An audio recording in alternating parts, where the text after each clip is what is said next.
Well, welcome, everyone. Welcome to another episode of Real Men Being Men. Welcome to another episode of Real Men Being Men. Got a great broadcast lineup for you this evening. Got an absolutely amazing topic we're going to talk about. Before we get started, before we go another further, I got to let everybody say good evening. Good evening. We're going to start in the center. That is Donald Toussaint. Donald Toussaint, say something to everybody. Hey, good evening, everyone. Just good to be here. Let's say, Leonard, how you doing? Good morning. Raheem, I said good morning, man. Good evening. yeah, we gonna sit on everything. Greetings to And you. good deal. Captain Leonard, talk to us, brother. Good evening, man. How are you all doing? Doing well, doing well. That's good, man. Good. And by way of the phone, we have she say hello to everybody. Let them know who you are, where you hailing from. What up, though? This she calling from the Detroit, Michigan. Although I'm in Auburn Hills right now, just drove by the spot that used to be the Palace of Auburn Hills. I'm feeling some kind of way seeing the building torn down, but I'm good, ready to go. Yes, sir. Hey man, look here. I know it was some great memories in that building, right? Oh yeah, great memories, man. It's gone now, man. It's pretty surreal, but hey, we move on. I just wish some of them could have been victories, but we'll talk about that later. You just trying to incite me. I don't know how many victories you want. We got 3 championships, but okay. 3. Okay, we got 6, but again, we'll talk about this later. But hey, there go Don Sherrod, Don Carlos Sherrod. Good evening, sir. How you doing? Hey, good evening. How's everybody? Doing good, doing good. We're about to kick this thing off, man. I wanted to get everything going there. Everything.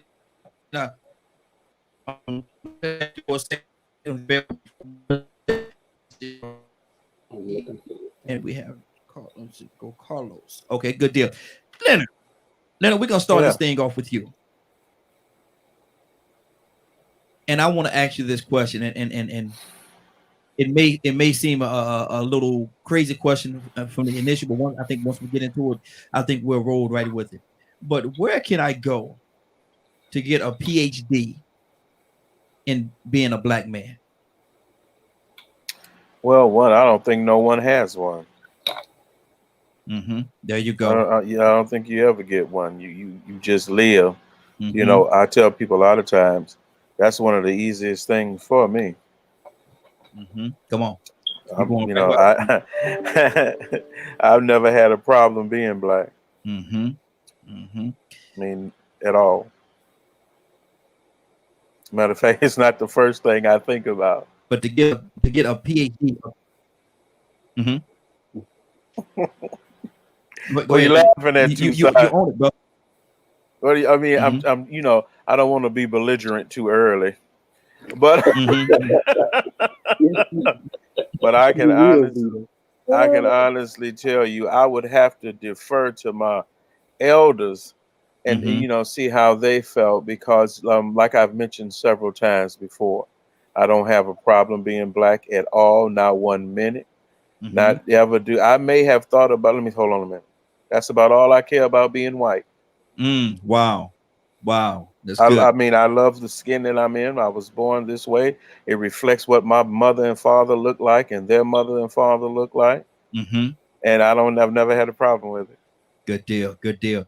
See, I could tell already we go to it, dig into the scene. But let me go to Don Carlos. Don Carlos, now you go to get a PhD in being black. Well, you just start out by being born black. That's what you start. That's your first step into the school. And then by the time you become an adult, and you got your almost got your advanced degree then. You almost got your master's then by the time you get 21. Wow. And when you get about to get 40, you hang it up. I mean, you got your PhD, didn't you? Because you know what it is to be black. I'm loving what you're saying, but let me ask you this question though. Are you Yes, saying sir. it takes almost 40 years to get a PhD in being black? Well, if you think about a PhD, that's when you really understand, you know, some people, you know how like some kids go to school and they start to college at 12 and they get their PhD by 16, 18. Well, some people start earlier. They got a little step ahead, leg up, you know.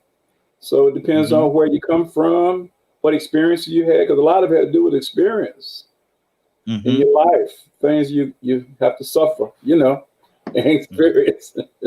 Yeah. Okay, that's good. That's good. Let me go to Donald. Donald, what do you say to that? Good evening, Richard. We're gonna come to you in one minute, sir. Richard, Donald, what do you say to that? Man, I'm staying in school. I know that much. Because getting a PhD, some of us will teach you how to be black. I'm trying to tell you. All you gotta do is watch, observe. And you know what my dad told me? Now who's always say what my dad told me. Say it again. Say it again, Donald. No, I missed what you said. I'm sorry. We cut out just a little bit. Say it one more time. Yes, I can hear you. No, okay. I said we as a people will teach each other how to be black. My dad would say this. He said, just watch folks. You'll find what to do and what not to do. Some of us show what not to do. And we're doing that more than ever, showing what not to do. But there are some sensible black brothers and sisters that know how to operate. And especially if we're going to talk about that PhD learning, we need to be, we're versatile. We can adjust to anything. So I'm learning now how to be in this skin, functioning in this society. They're learning this real quick. If that makes any sense. Wow. It does. Now, see, it's so many different layers I want to go with this, but I want to take my time, even though we don't have a lot of time. I want to take my time, but let me go to Rashid. She, what do you say to that? Where can I go to get a PhD in being black? Well, really, it's only two things that you need. The criteria, you got to be born into it. And once you're born black, what you want to do at that point is add time. So let's say you got birth and time. And once you add time, the more time you add, the more prolific you'll become at being black. Because we're so well-rounded and versatile, and there's so many different experiences that we can have. But once you are born that way and you spend a lot of time in it, you'll get to understand. But you know, you got to be born in it though, because if you're not born black, you're not going to understand. Even if you marry into it, it's still hard to get a PhD.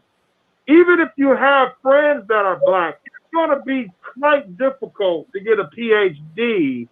You can like black people, you can love black people, but unless you are black people, you will never fully understand and be able to appreciate and grasp what it really truly means to be black people.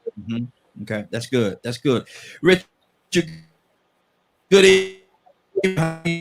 What you call for a little technical difficulty. Y'all bear with us for a second. We're having a little technical difficulty with it must be the weather down here. But Richard, are you there? Unmute your line, Richard. We can't hear you. There you go. Yeah. There you go. Okay. Okay, now what was the question, brother? Because I didn't really, because I came in late on. We're asking the question. The first square, we're dealing with where can I go to get a PhD in being black? This is for a non-black person, or for black people. across the board. I'm gonna let you handle it the Across way the you board. want, because everybody took a slightly different take on it. Right. So you take it from your angle. Well, I'm gonna say that as far as blackness, how should I say? It's not, to me. It's gonna be different for different people and different experiences where they're from. I mean, we got our mainstream constant thing or consistent things that we all share with each other. Those things we just experience just by being born in a black family. The foods we eat, the music we listen to, how we interact with each other, the way we are, our culture. That we have a culture. You know, um, if you're from New York or from LA or from Chicago or from the dirty South, whatever, we have a consistent culture, even though we have differences from the places we are.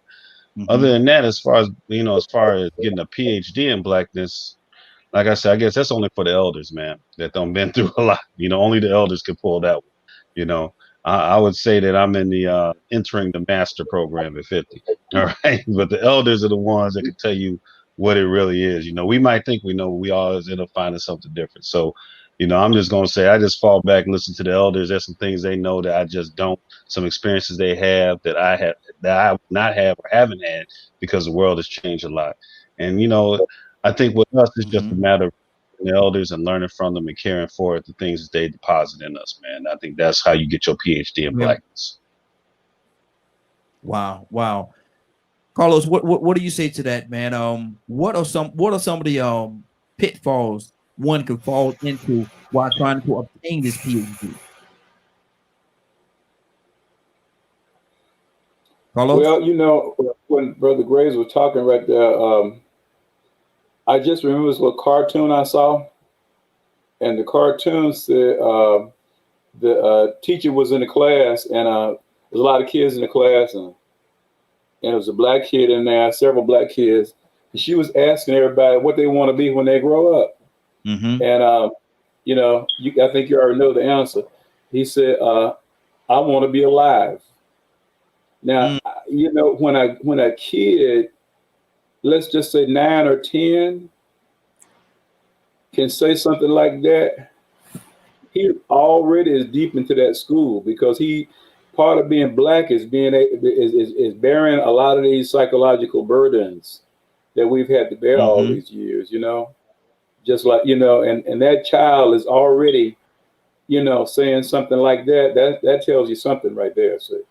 So when you talk about the things you got to go through, they're inevitable if you're black. Now, of course, some kids are kept away from, a lot of black people. Like, let's just say if all your dealings are you go to white kindergarten, you go to white grade school, white high school, white college, all that kind of stuff. And, then a lot of that rubs off on you, but the reality is going to smack you in the face. So it's like the brothers were saying, it's gradual, it's a gradual thing. And only way you can get it, because you say, how you going to get a PhD in being? The only way you can get something in being, you got to be. So a person could know a lot about, let's just say Caucasian or the other race could know a lot about black folks, study a lot about black folks, language, culture, style, all that, but you can't be unless you are. So part of the pitfall is living, Absolutely. That's good. That's good. We have Kendall with, hey, Kendall, how you doing, sir? I'm great. How is everybody doing today? Hey, doing good. Doing good. Good to have you, brother. We had something called Four Square Conversation, and we actually in our first square right now, and we asking the question, where can I go? Where can I go to get a PhD in being black? What do you say to that? You said PhD in being black? Yes.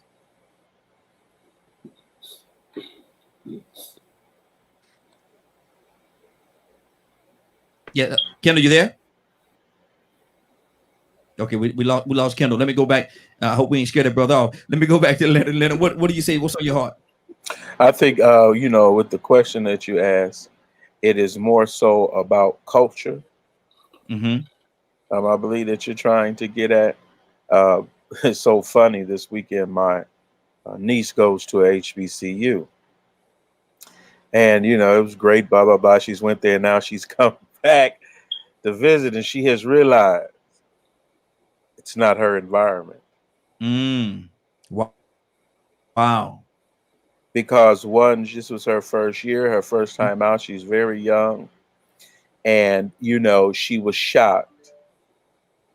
And I think that she says, like she says before, this is her last semester, her first and last semester.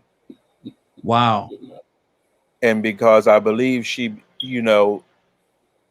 experienced things that she normally wouldn't have done, things that are normally not the way she behaves. And she simply says, I tried it, but it's not for me. So, when someone say about being Black or whatever, I think we shortchange ourselves when we act as if it should be so monolithic. Everybody's Black is different. Yes, it is. Black is not your culture. It's not who you are.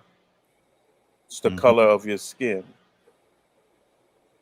So it don't matter how Black you are. Absolutely. There are certain things that you may not enjoy about the culture. Yeah, you're right. You're right. We have a caller. Caller, what's your name? Where you calling from? Yeah, this is Pastor Drew. Hey, Pastor Drew, how you doing, sir? I'm doing good. Good deal. Good deal.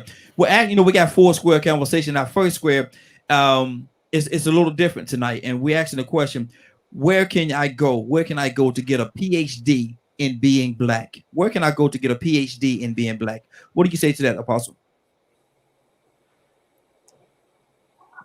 Well, I don't know, man. That's I don't know about in the state. So I don't think I can do that. Gotcha. What do you say to that? What's on your heart right now? Donna, you there? You talking to me? Yeah, some Donna. Yeah, go ahead. Okay, who you talking to me? Yes. Right? Hey, I thought about it, Raheem. Some of us are flunking the course, and they flunk in kindergarten. They can't even get out of kindergarten on how to. It's sad to say, but you brothers, y'all know, people are flunking being black. They don't even know what it's like, what it is truly to be who we are as a people. We're not puppets on the string. You can't not necessarily dictate, but you can't pull us in your direction and we satisfied with it. Yeah. We're our own people. We're our own nation. But some people are flunking because they don't know who they are. Yeah, there They're you go. trying to be somebody else. Some have the nerve, the audacity to even say, I want to be white. And they try to act like it. But you'll never be white. You're flunking that too. Wow. What's on your heart? Yes, sir. Yes, sir. But some.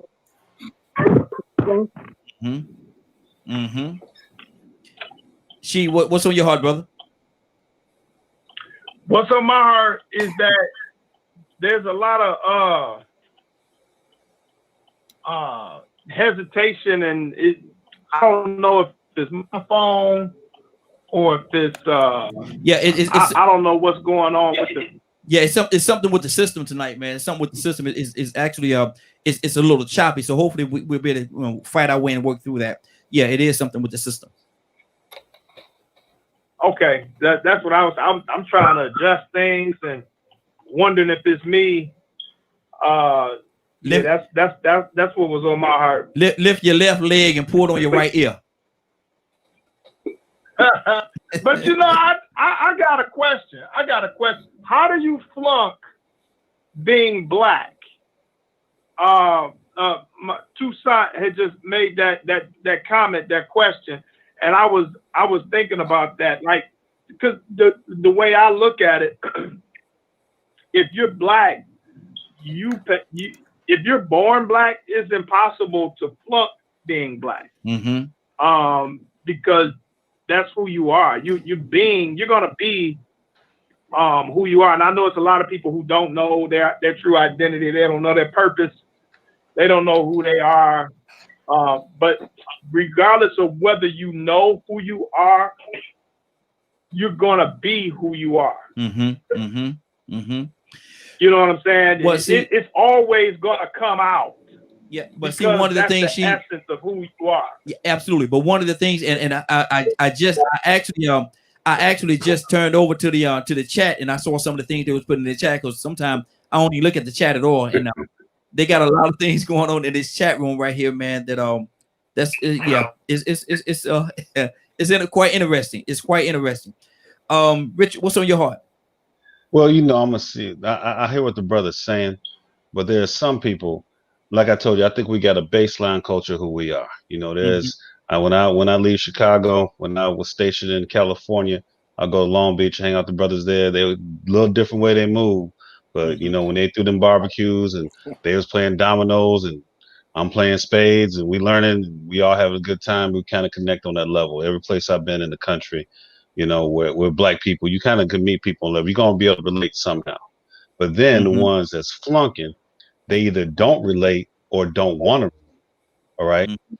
Then I'm gonna call names. Talk to a couple, Candace Owens, Kimberly Kasich, and let me be clear, it's not because they're Republicans. Y'all know I'm a Republican. All right. Yeah. However, I ain't stupid. You could be a Republican. I ain't never voting party line. I'm voting for who's best for me and my community. Number one. Number two, you better. I hear them calling out racism in the Democratic Party, right? But they never called out in the Republican Party, which is what's the problem right now with Trump. But more importantly, here's the thing that disconnects them, how they flunk their blackness. You can say the things that Candace Owens says, y'all shouldn't be Democrats because this, that, and the other thing. Okay, I get that. But you should be saying it to black people. You should be able to talk to your people, not to white people about black people, trying to make them feel good about their racism. All right, this woman will deny water. It makes things wet if it makes her suitors do well. So we all saw that movie Django, with Samuel Jackson's part. She plays that part. Sheriff Clark plays that part. There's quite a few that want to come out and just be. They want to be the pit bull and jump out and say to us what white people want to say to us, and then they'll say, well, this will help black people, but they're never talking directly to us. So I think they flunked their blackness because they disconnected from anything that we have in common. They separated from that. So and you can willfully do that. You can walk around willfully ignorant and act like you're not what we are. I say so you can act like you white or act like that you're not black. I said, I always tell them, okay, well, if you can go to that KKK meeting or that white supremacist meeting, if you're welcome to come and you can kick it with them and hang, then okay, you pass. But if you ain't welcome there, then you might want to get a clue. You might be hanging in a different way, brother. You might be hanging. More definitely. Leonard, what's on your heart? It's funny because I think a lot of people have been having these conversations. I think last time I was involved, there were these people talking about the degrees of blackness and all that type of stuff, and who is not black or whatever. And what's so funny is y'all change it every day and then expect to have a conversation built on intelligence, and that just don't work. I mean, black is the color of your skin. Black people place too much emphasis on what they should be as opposed to what they actually are. You're human. You're a human being, just like everybody else. And it doesn't help that white folks built this social construct, and a lot of us have a hard time living outside of that construct. Okay, but let me say this though, Leonard, and I understand what you're saying. I understand where you're going with this, but my thing is, yes, we are black people. We are human beings, and all that's beautiful.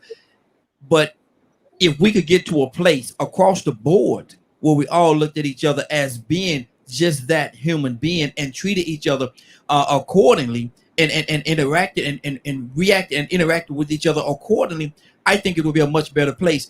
But at the end of the day, just like Minister Neal, he always say, a lot of times they get handcuffs and we get coffins. Right. So go ahead.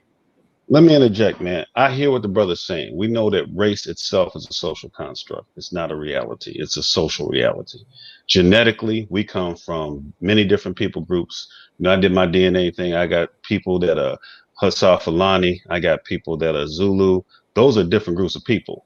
I don't know if y'all ever saw American Gods, where Orlando Jones, he plays this African god Anansi, and he goes on a slave boat and he tells them, y'all black.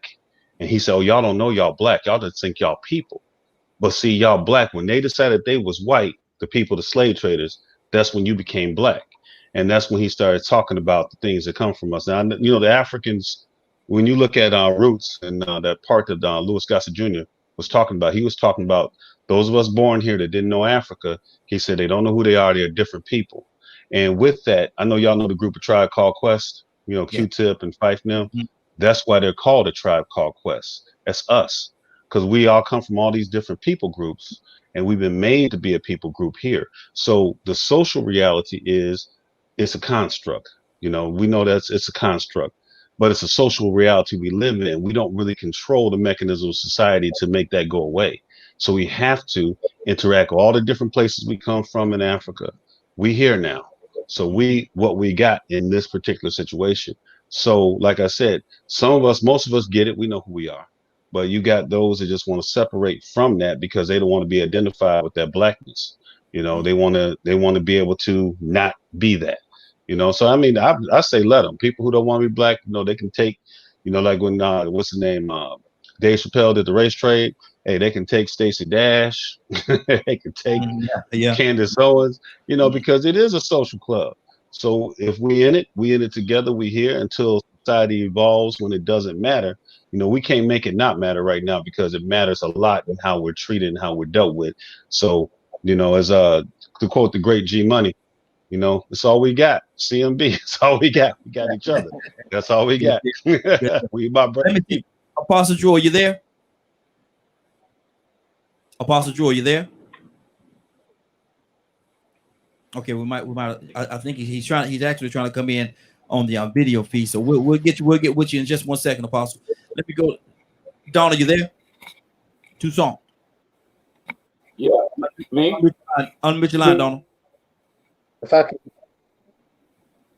go ahead. I did. Yeah. I'm just thinking. I don't understand. I know that we're trying to get somewhere in life, but we shouldn't sell ourselves out because we act like some wannabes. Mm-hmm. Want to be something other than who you are, and so you put this pretense on. Just for instance, I don't know much about Richard, but he knows who he is. Mm-hmm. He mentioned the fact that he's a Republican, but he's not a sellout, if you know what I mean. Yeah. There are some people get in to fit in. Mm-hmm. We shouldn't be a people that fit in, because no matter where you try to fit in, you're not a part of. You're one of us. Mm-hmm. Mm-hmm. So, I just checked that out. I'm gonna have to bail out for a minute. I'll come back. Okay, good deal. Apostle Drew, what's on your heart? We covering a lot right now. We actually ready to go into our second square, so we're gonna conclude on this one and go into our second square. But do you have anything on your heart concerning where can I go to get a PhD in being black? That to me comes through experience. Mm-hmm. How we grew up and what we went through and how we identify ourselves so that we represent our people, because, like I think back to, where I really understood my blackness was when I was 15, and Stokely Carmichael came to our school and started talking about, say it loud, you're black and you're proud.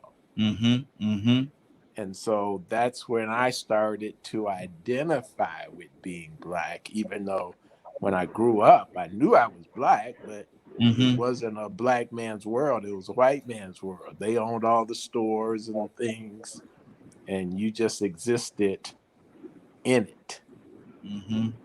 But now I know that I represent where I go, because when I went to college, I was the only black man in my program. Okay.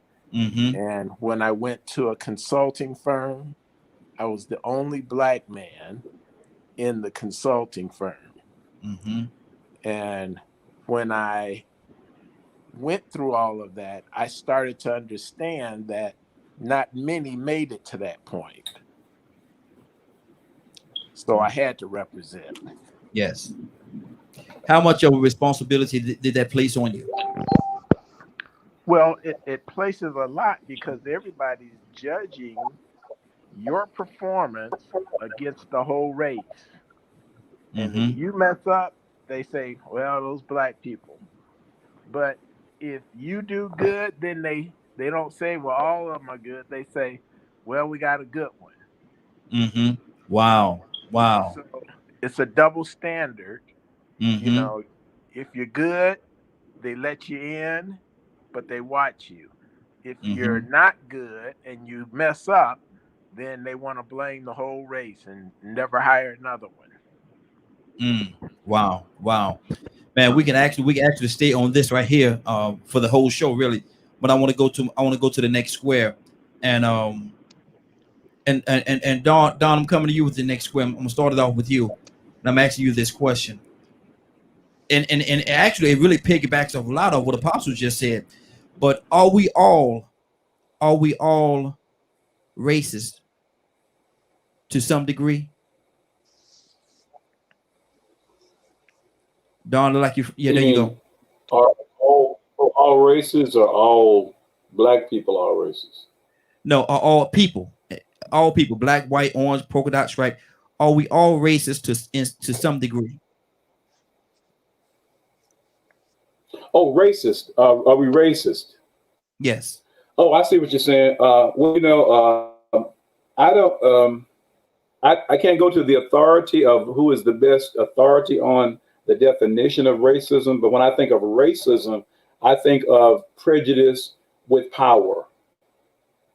So we all have our prejudices, but the difference between the prejudice with and the prejudice with power that white people have had is just that they have power to make their racism count. Hey Don, I like that. Let's change that one word. Are we all prejudiced to some degree? Let's use that word instead. I like that better.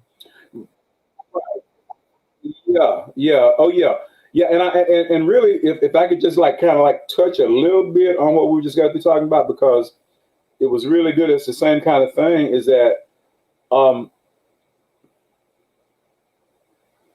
we black people, when we talk about PhD, number one, we have to really understand that we don't get our PhD to be recognized by another culture as a PhD in blackness. Follow what I'm saying? Number one. Number two, we don't honor each other's PhD.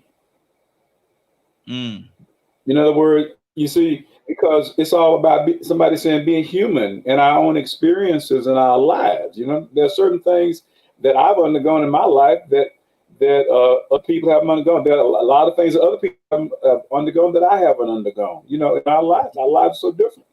North, south, east, west. Black people from the south, from the ghetto, from middle class, from upper class, all those who go to church, those who don't, those who go to college, those who don't, those on, So we have to understand that I really like what Brother Graves was talking about that construct a few minutes ago, and that we have to really understand that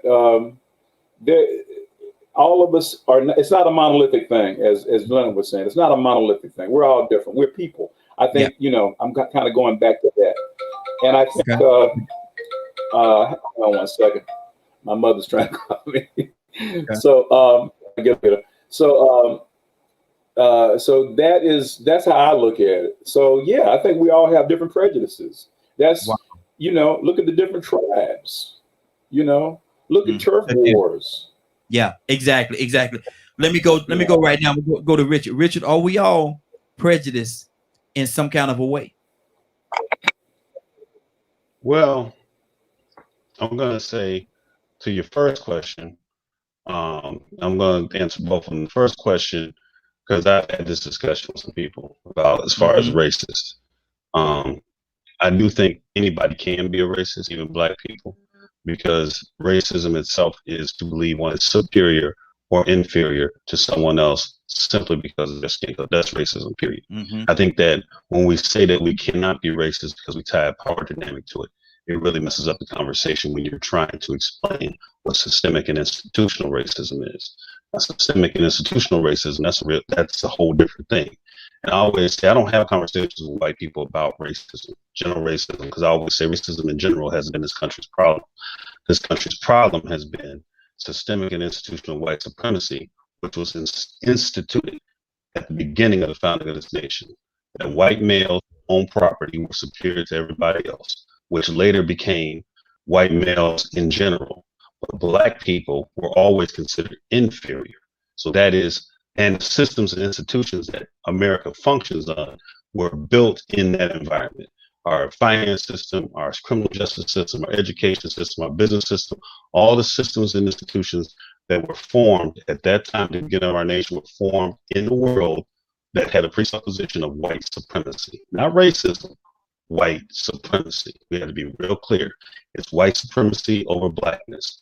That's why it's important for us to make that distinction about systemic and institutional racism. Because when we say Black people can't be racist, and you have an individual, and this is beyond prejudice, you have an individual that says, and I'm going to tell the story, y'all know where it comes from, that white people were created by a mad scientist in the mountains named Yaku, and that they're savages and soulless and devils.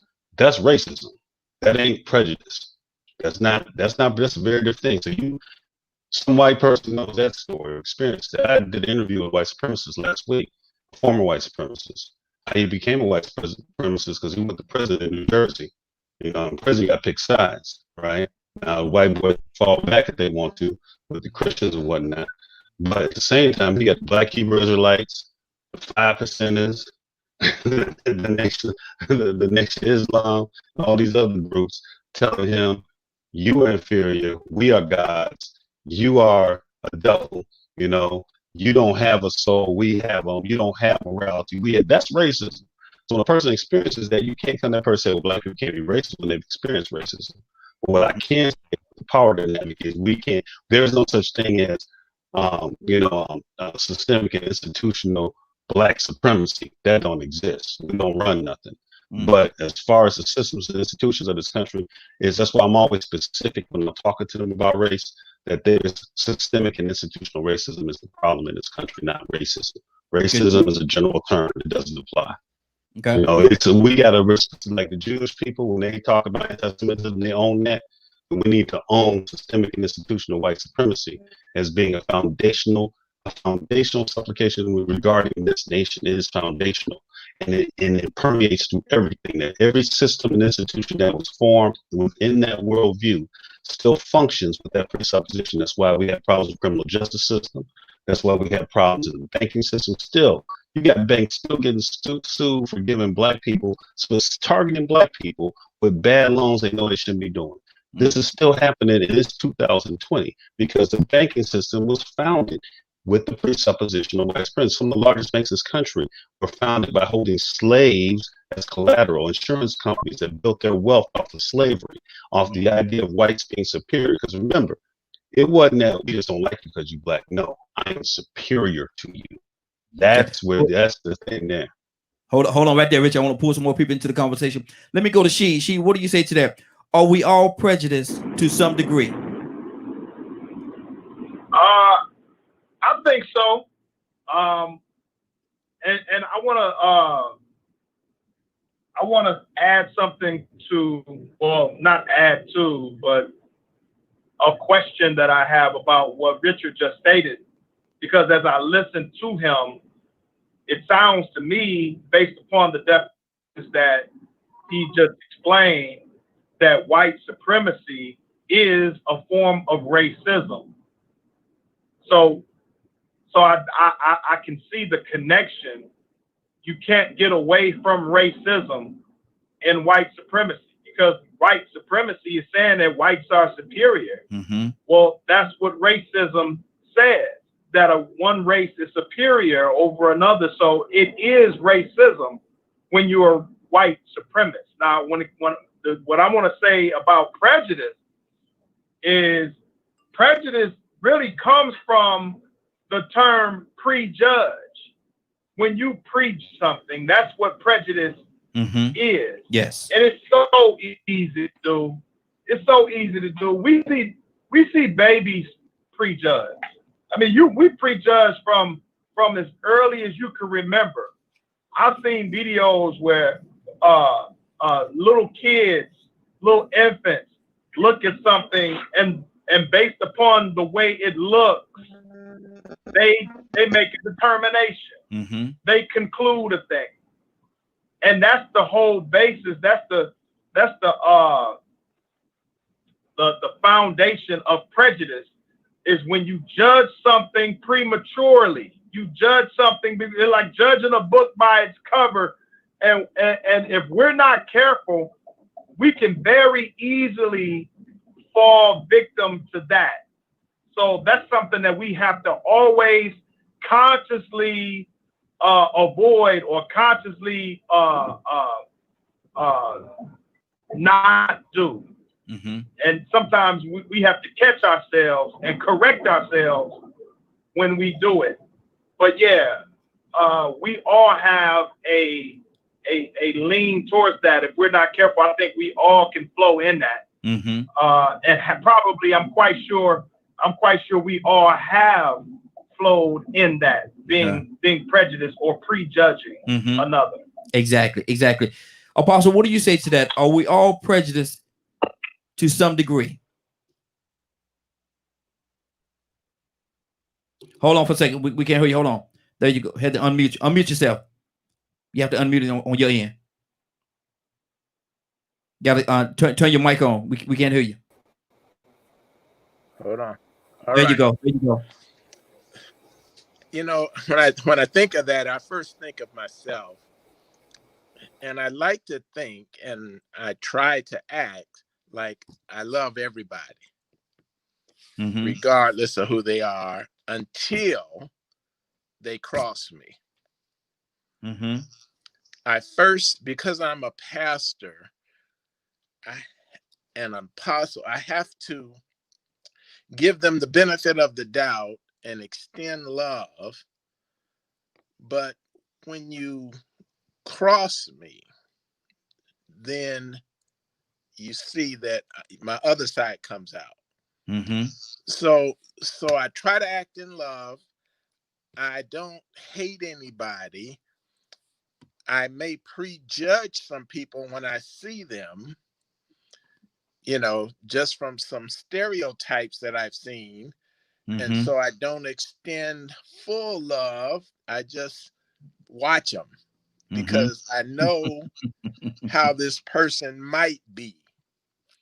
Yeah. And I prepare myself, you know, because I've seen certain types before, and it's like, wait a minute now, don't think you're gonna get over on me.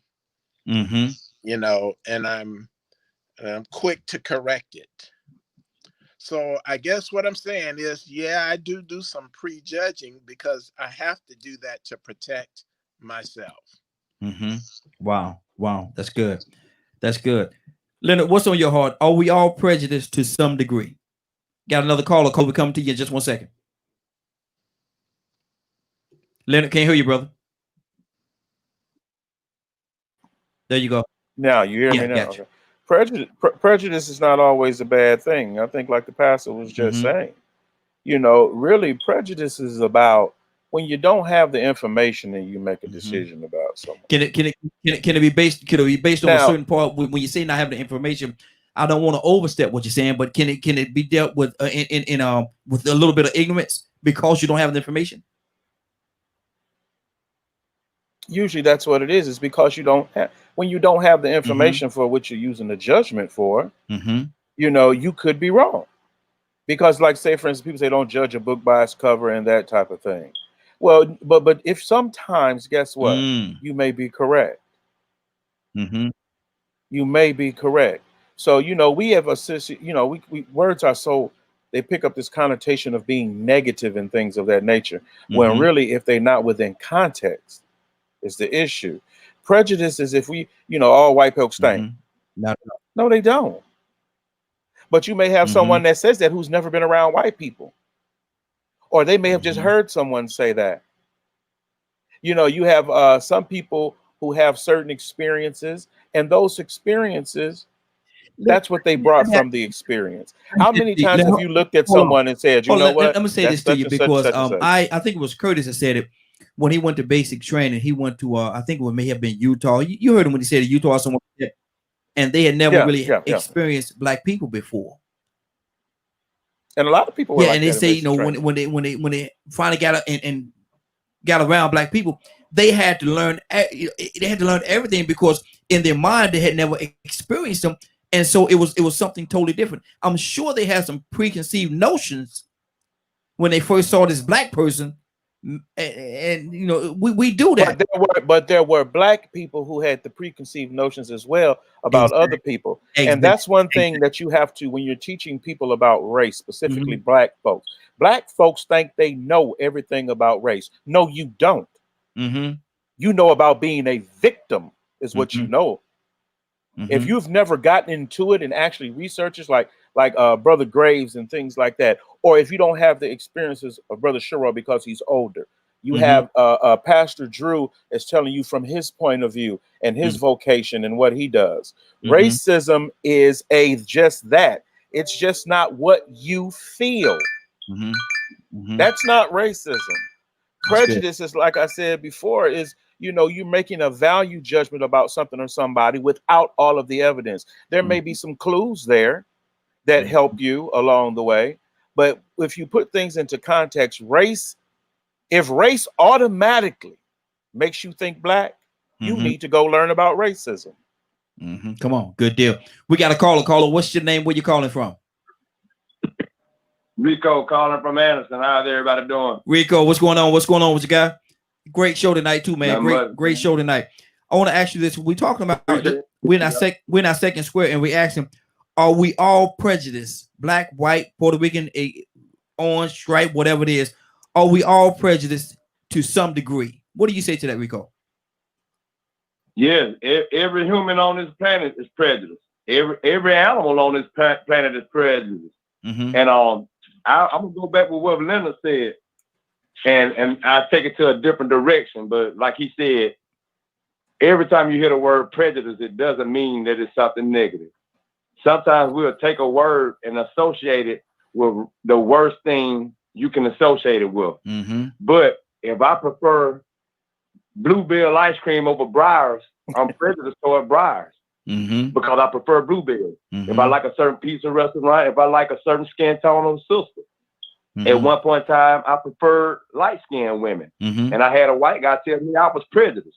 I was so simple-minded on the word prejudice just being associated with race that I argued him up and down and I wasn't prejudiced. When really and truly the logic was, I was. Because I preferred light-skinned women over dark-skinned women at one point in time. Now, I want to put that disclaimer out there. That's when I was young and silly.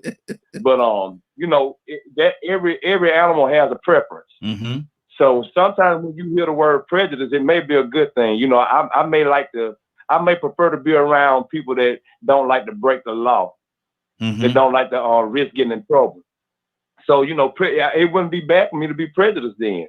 So we have to make sure, like, once again, we use the words in the proper context and just quit associating words with other words and making them be concrete. I mean, prejudice doesn't have to be associated with racism all the time. Racism is what it is, and it is by itself.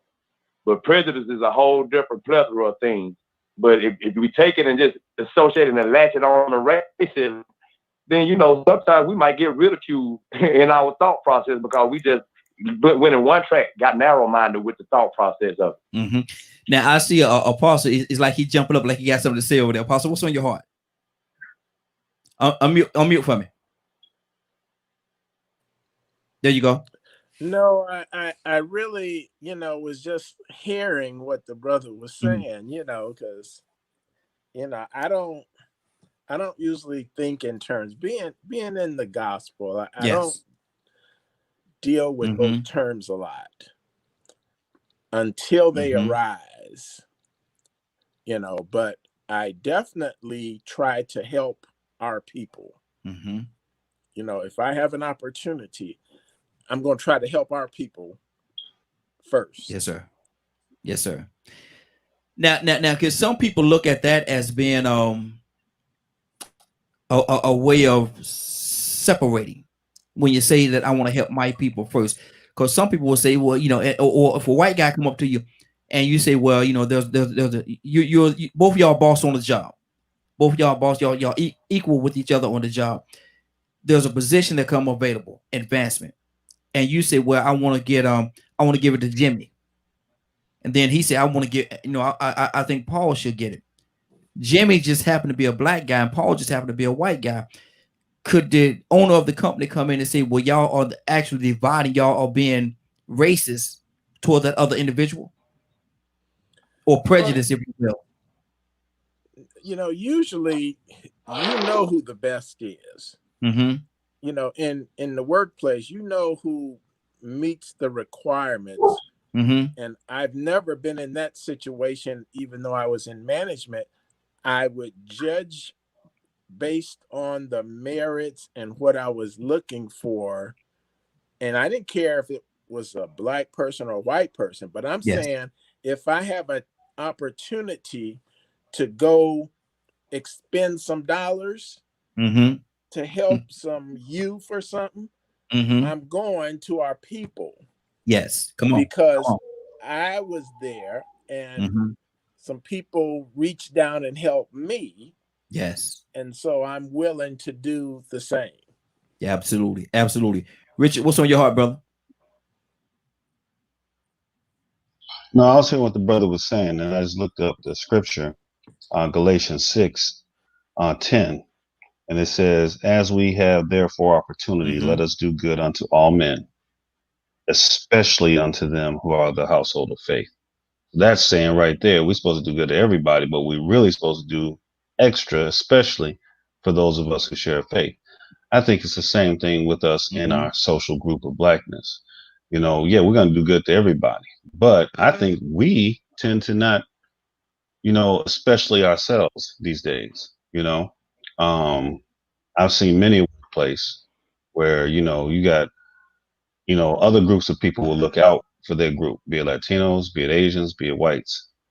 Some of us get in places and all of a sudden we colorblind now. You know, we're not trying to help out the black people because we want to make sure everybody know that we're not doing extra for us. I'm not saying do anything unethical, but when you have Richard, an opportunity hold on, to do for your people, let me throw something in there. Richard, do you think that our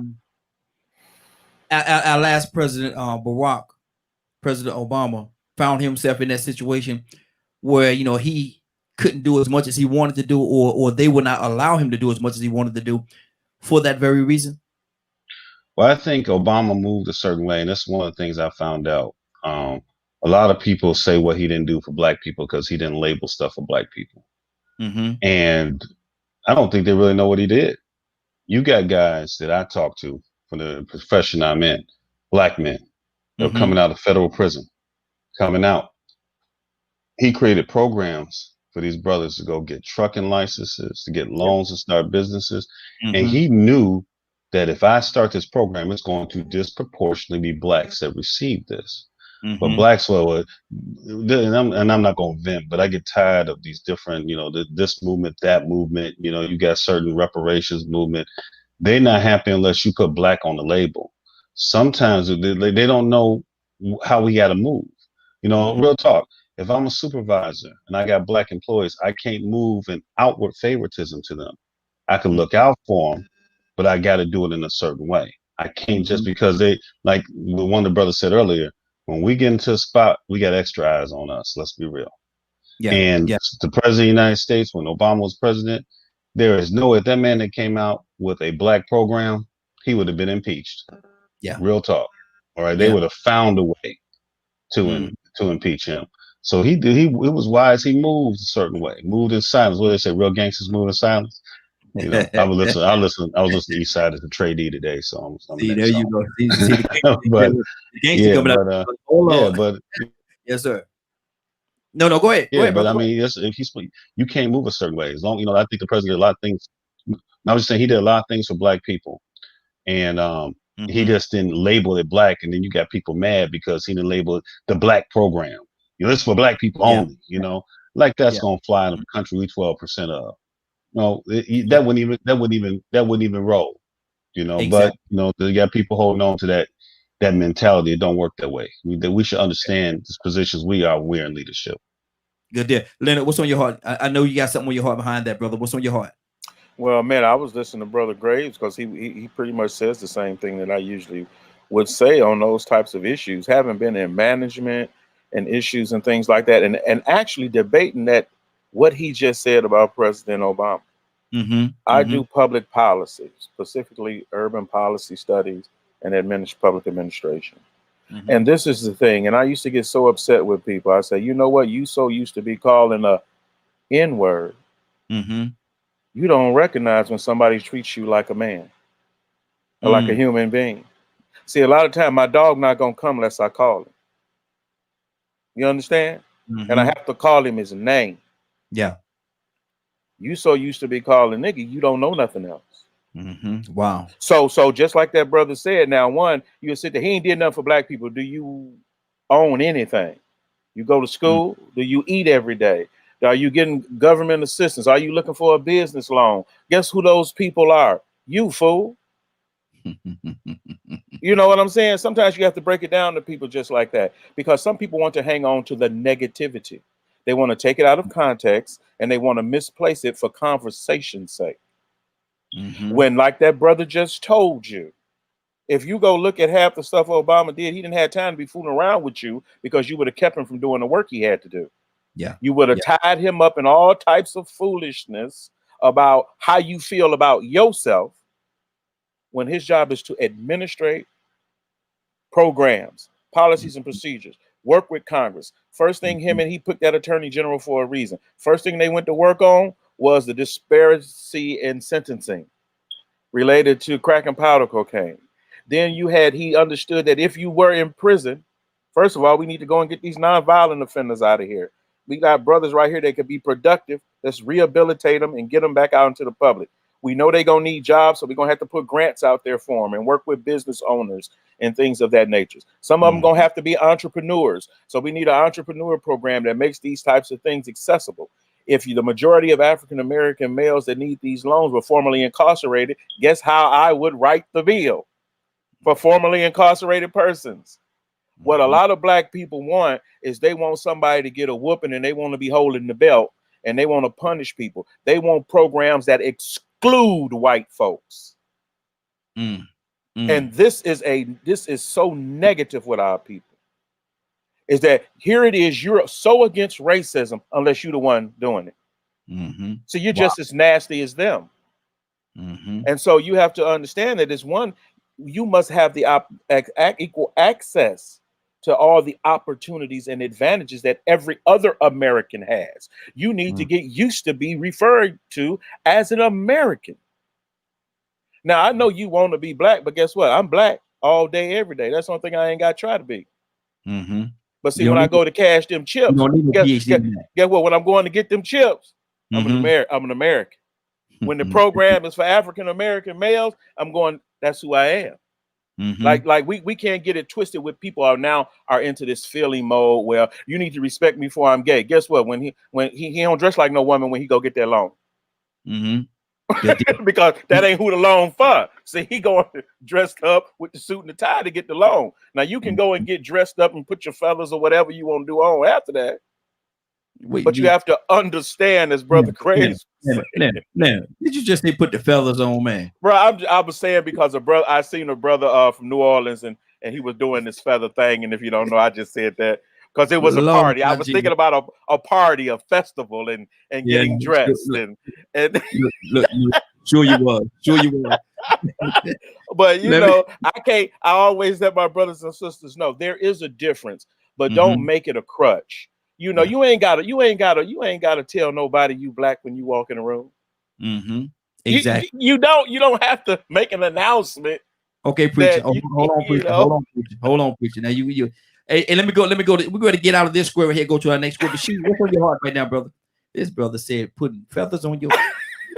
Man, I'm glad you came to me, man. Listen, Leonard and Richard, they were the last two people that spoke. Man, they knocked it out of the park. Man, I found myself sitting here just like a student, sucking up what they were saying. That was some real good, powerful stuff that they were just talking about. I really pray that a lot of people were paying attention and heard the heart and just the basis of what they were talking about with President Obama, and they just made a whole lot of sense, everything they said. That was some good stuff. Now I'm about to say something that's a little different. I wanna offer a perspective. You know, just to consider. Okay. Because I'm listening, just you know, critically thinking about some things that are being said, and I found myself disagreeing with the notion that prejudice is not always negative. I actually think the word prejudice is a negative term. Because by the time you prejudge, it's done prematurely, and judging should always be done after gathering the facts and the evidence, and you have reason. I understand there are times when you choose something that you like, but I don't think that's prejudice. I think that's preference. I think there's a difference between preference and prejudice. But by the time you are prejudiced, you are actually judging something, you are identifying something, and if you do it prematurely, then you run the risk of being wrong, even though there are times when you can be prejudiced and be right. But man, a broke clock is right twice a day. That don't mean that the way you came about it was proper. You know, I think. But would you agree? Would you agree that we are all to some degree, and that's the purpose of the question right there. To some degree, are we all prejudiced to some degree? Do we all have some of that in us? I think we all have the proclivity or the inclination to be prejudiced, and I think we have to be careful not to be. If we're not careful, I think that's something that we have to manage. I think that's something we have to manage. We have to discipline ourselves to not be prejudiced. But by the time you're prejudiced, there can deserve something, but that's by the Spirit of the Lord. So by the time the Spirit of the Lord tells you something, you're not prejudiced. No, you that's the righteous judge right there. By the time he says it is right. But sometimes we say we're discerning, but we're really being prejudiced because we're really not hearing from God. The criteria for discernment is that you have to have heard that from the Spirit of the Lord. But if you do not hear from the Spirit of the Lord and it's your own biases talking, then you're being prejudiced, and I think that's negative. Okay. But let's not confuse it with preference. I got you, Richard. Richard wanted to say something to that, then we're going to move to our next square. What's on your heart, Richard?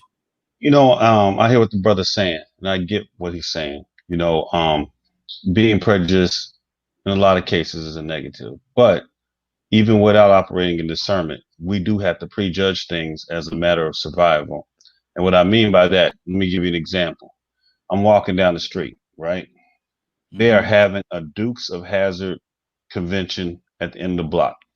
All I see is white folks and Confederate flags. I'm going to prejudge that it's not somewhere I'm supposed to be. I'm going to turn around and go a different direction.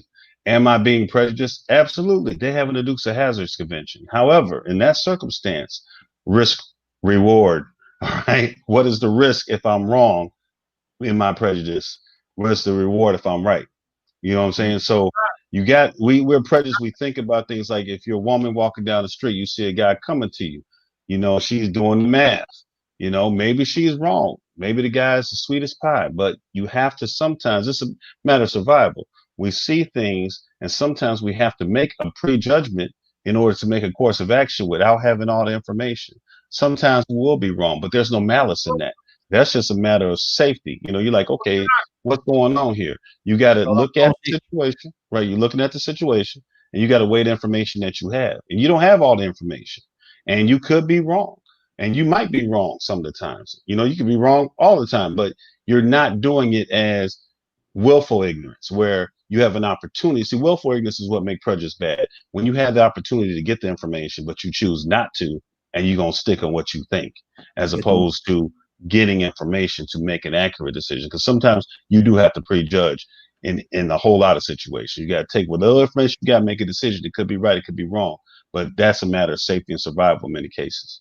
Okay, I'm gonna go to Sheed. Then we're gonna move off this square and go to the next. Sheed, what you wanted to say something? Yeah, I wanted to speak to that because actually I considered that, Richard, when I was making my assessment of it. I pondered that. I thought about that whole thing, and I get what you're saying about discernment, but I see it differently. I don't think that is a situation where you're being prejudiced. I think that is a situation where you are discerning because you're clearly hearing from God. But I also think that's an issue where you're using a thing called wisdom. And I don't think wisdom can either. I don't think you can also confuse wisdom with prejudice, because by the time you walking down there, you see the Confederate flags and all of that. I think the Spirit of the Lord will urge you to not go in that direction. You have to be in tune with the Lord to be able to hear that. And I don't think that's a prejudice issue. I think that's a wisdom issue. Though I walk through the valley of the shadow of death, I will fear no evil. I'm going to walk right down through the middle of them, and I dare to want them to. Oh, okay. Okay.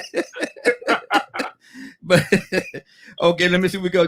Better use wisdom. Exactly. Apostle, I'm coming to you with this next with the next square, and you can take it in the way you want to take it, and run with the way that you want to. Giving all y'all liberties on this one. Mama taught me how to be a man. Mama taught me how to be a man. Apostle, what do you say to that? Well, first, like I say, I always try to look at myself. And that was not true in my situation.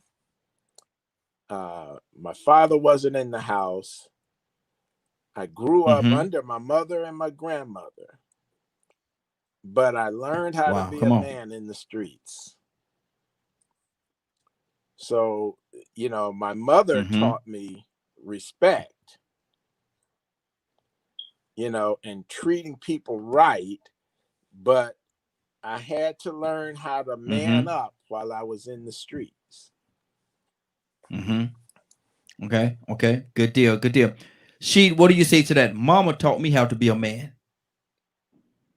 Man, oh my God. My heart is bubbling right now.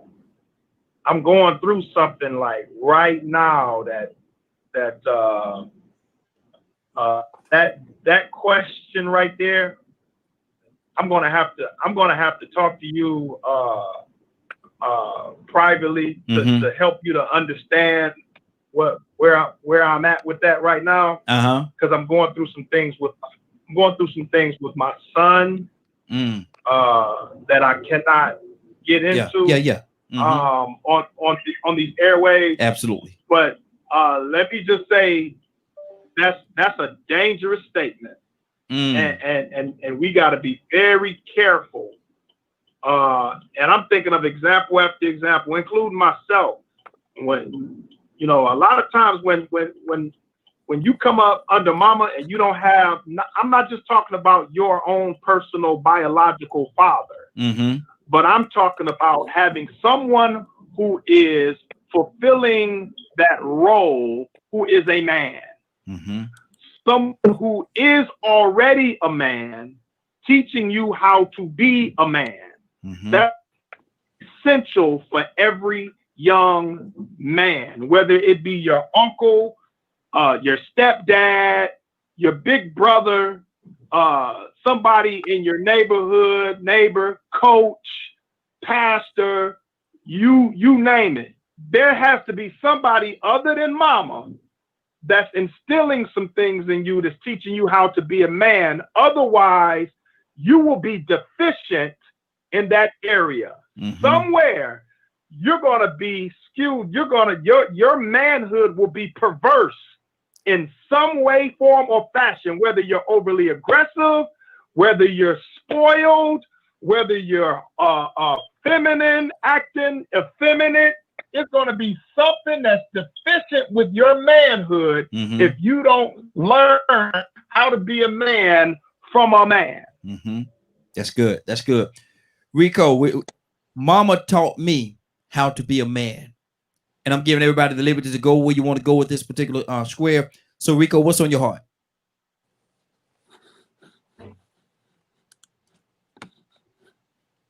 Rico, you there? Oh, we lost Rico. Hold on, see can we get him back real quickly. I think we had just lost him. Okay, Rico, what's on your heart, brother? Mama taught me how to be a man. You must be a unicorn if you turn out all right. And that can't, I'm not gonna say a unicorn. You one of the lucky lottery winners if you turn out in good shape, and I'm not saying that every man can't turn out right by being raised by a woman. Because a man can, some men, you got to have the proper guidance around. But that would be a hard thing for a boy to really adjust to, because there's some things that a boy is going to go through that a woman can't even comprehend. She can have some empathy for it. She can have some kind of reasoning or some kind of understanding mentally, but physically she will never be able to relate to how it feels when you have to confront guys. Like, say for instance, boys have to grow up through a rite of passage sometimes with fights in the community. She might tell him certain ways to handle it, but when he's in that situation, these boys that he's fighting might have sticks. One might have a knife. One might have a gun. And it's going to be so many other times he's going to face situations that, she could give him the in general situation, but it will never compare to the actual, situation when he has to approach it. So yes, he has to have those men around that can tell him all the different ins and outs that can come with experiences as a young man. Okay, that's good. That's good. Don, what do you say to that? Mama taught me how to be a man.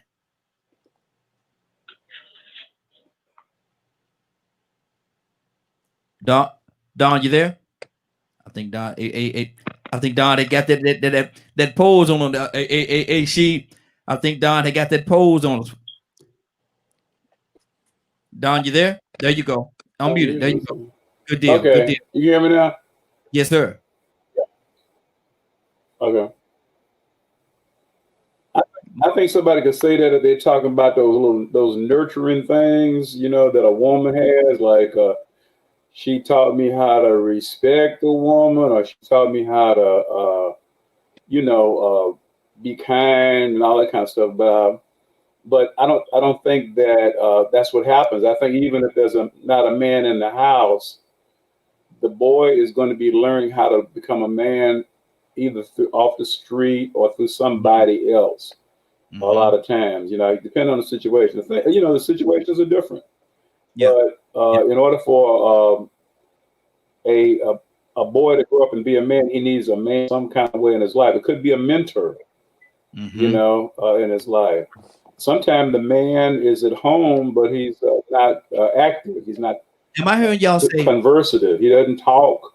Am I hearing y'all say? But he's there. Hey, Don, am I hearing y'all say? Thing about you pick up on some things.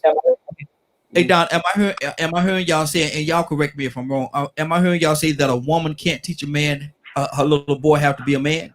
Am I hearing y'all say that? Don? Right. Yeah. Yes. Yes. You say you hear me saying that? Okay. She can't teach him how to be a man. No. Okay. I just want to be clear. Man. Okay. That's cool. That's cool. Leonard, what do you say to that? Mama talk good things. Okay. Yeah, I understand. Hold on for 1 second, Don. Leonard, what do you say to that?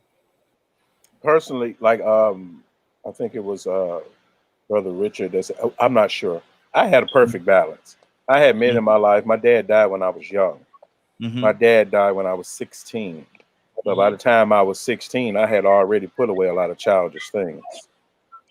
Okay. So you know, things were instilled in me. It was more of a program, so to speak. By the age of 13, I knew what was expected, and I knew what I was responsible for, and things of that nature. And I know, you know, you will become a man regardless.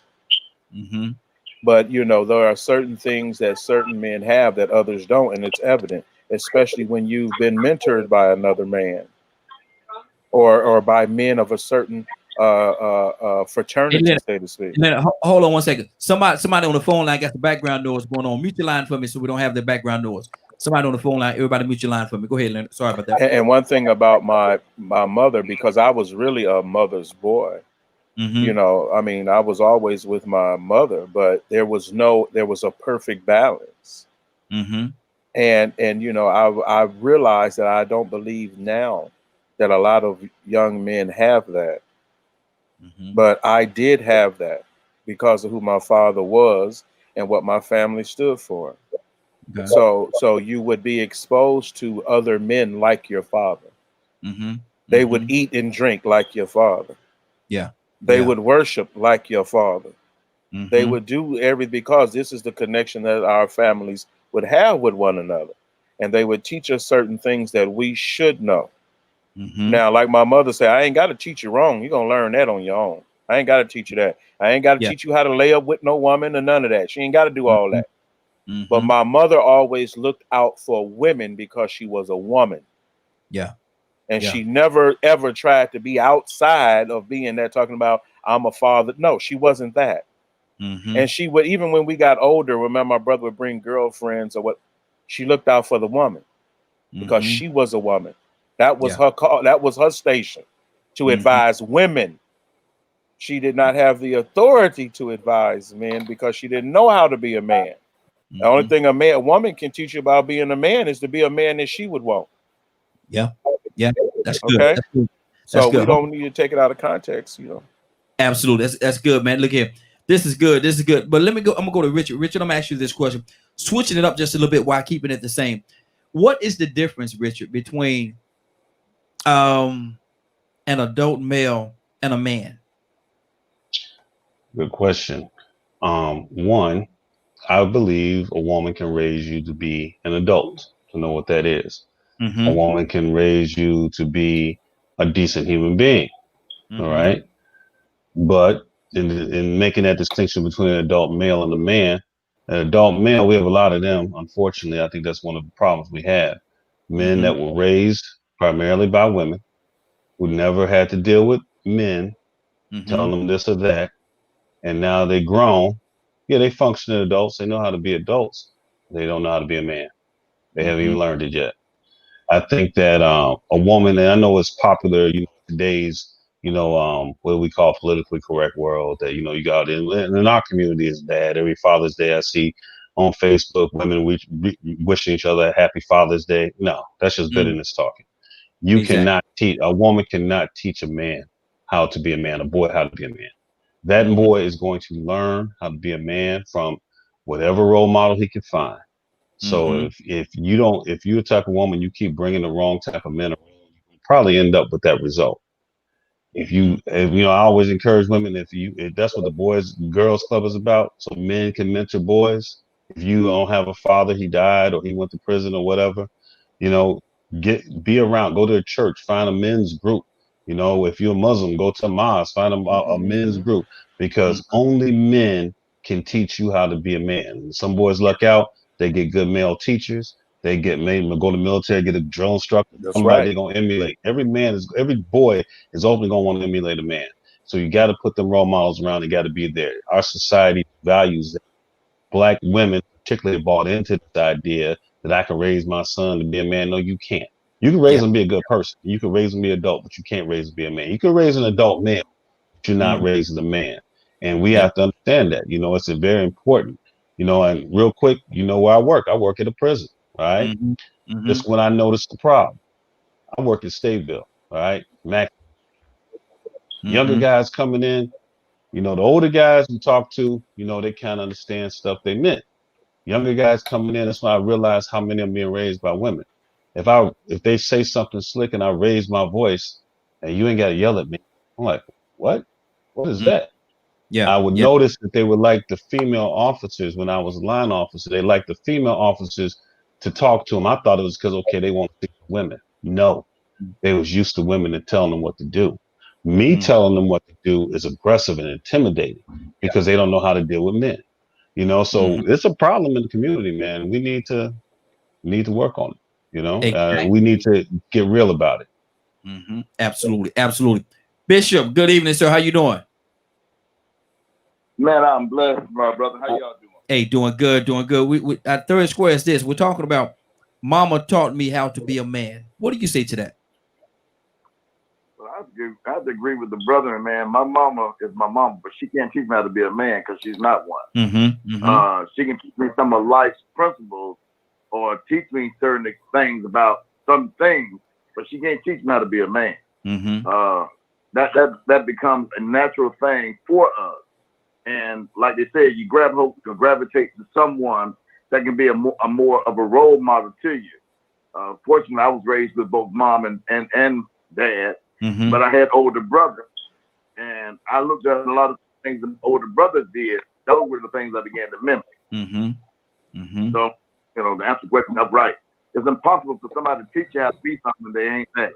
Exactly. But you asked the question, if I can answer that one. What's the difference between an adult male and a man? Yes. An adult male is a person that has reached the age of what they call adulthood. A man is an individual that takes responsibility of himself. Or if he goes out and gets his father a child, he takes responsibility of that child. He no longer is governed by mom and dad's rule because he's standing on his own 2 feet. He is paving the way for those that may come behind him. And that's the difference. And that's what I told my boys. The older you get, the more responsible you're going to become. So if I continue to coddle you, I'm not doing you any good. Now you've reached this age of 18 and 19 and 20 and 21, and you still expect me to pay all your bills. No. Age makes you an adult male, but responsibility makes you a man. Being responsible for the things that you have to deal with. Absolutely. Don, what's on your heart, brother? Talk to me.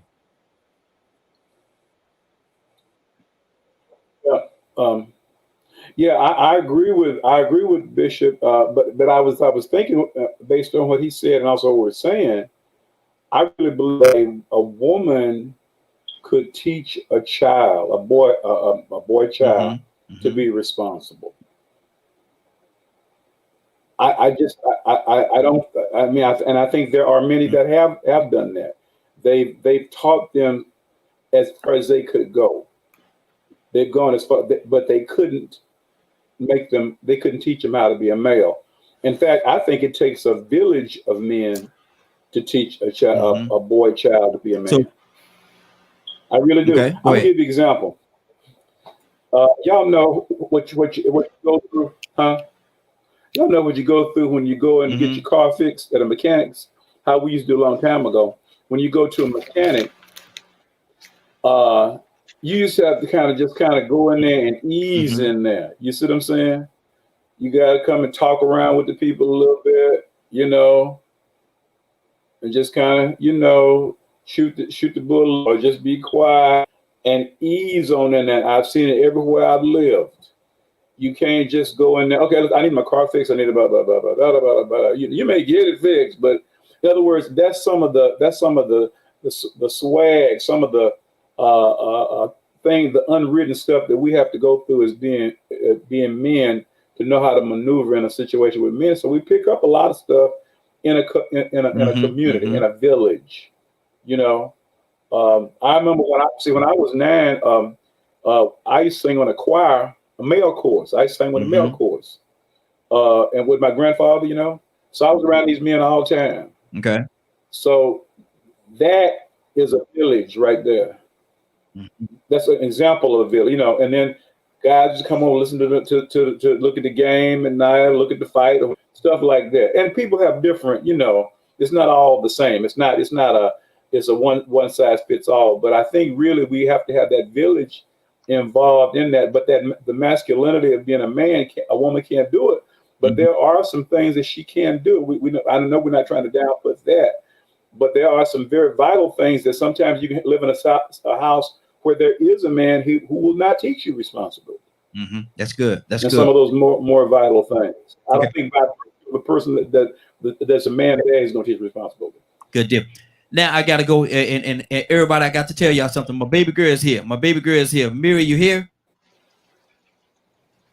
Miri? All right, Mary. Yeah.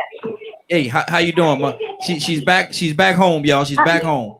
She's back home. Mary. I am well. How are you? Doing good. Listen, I'm gonna ask you the question. I gotta phrase it just a little bit differently when I ask you the question. Can a woman raise a little boy to be a man?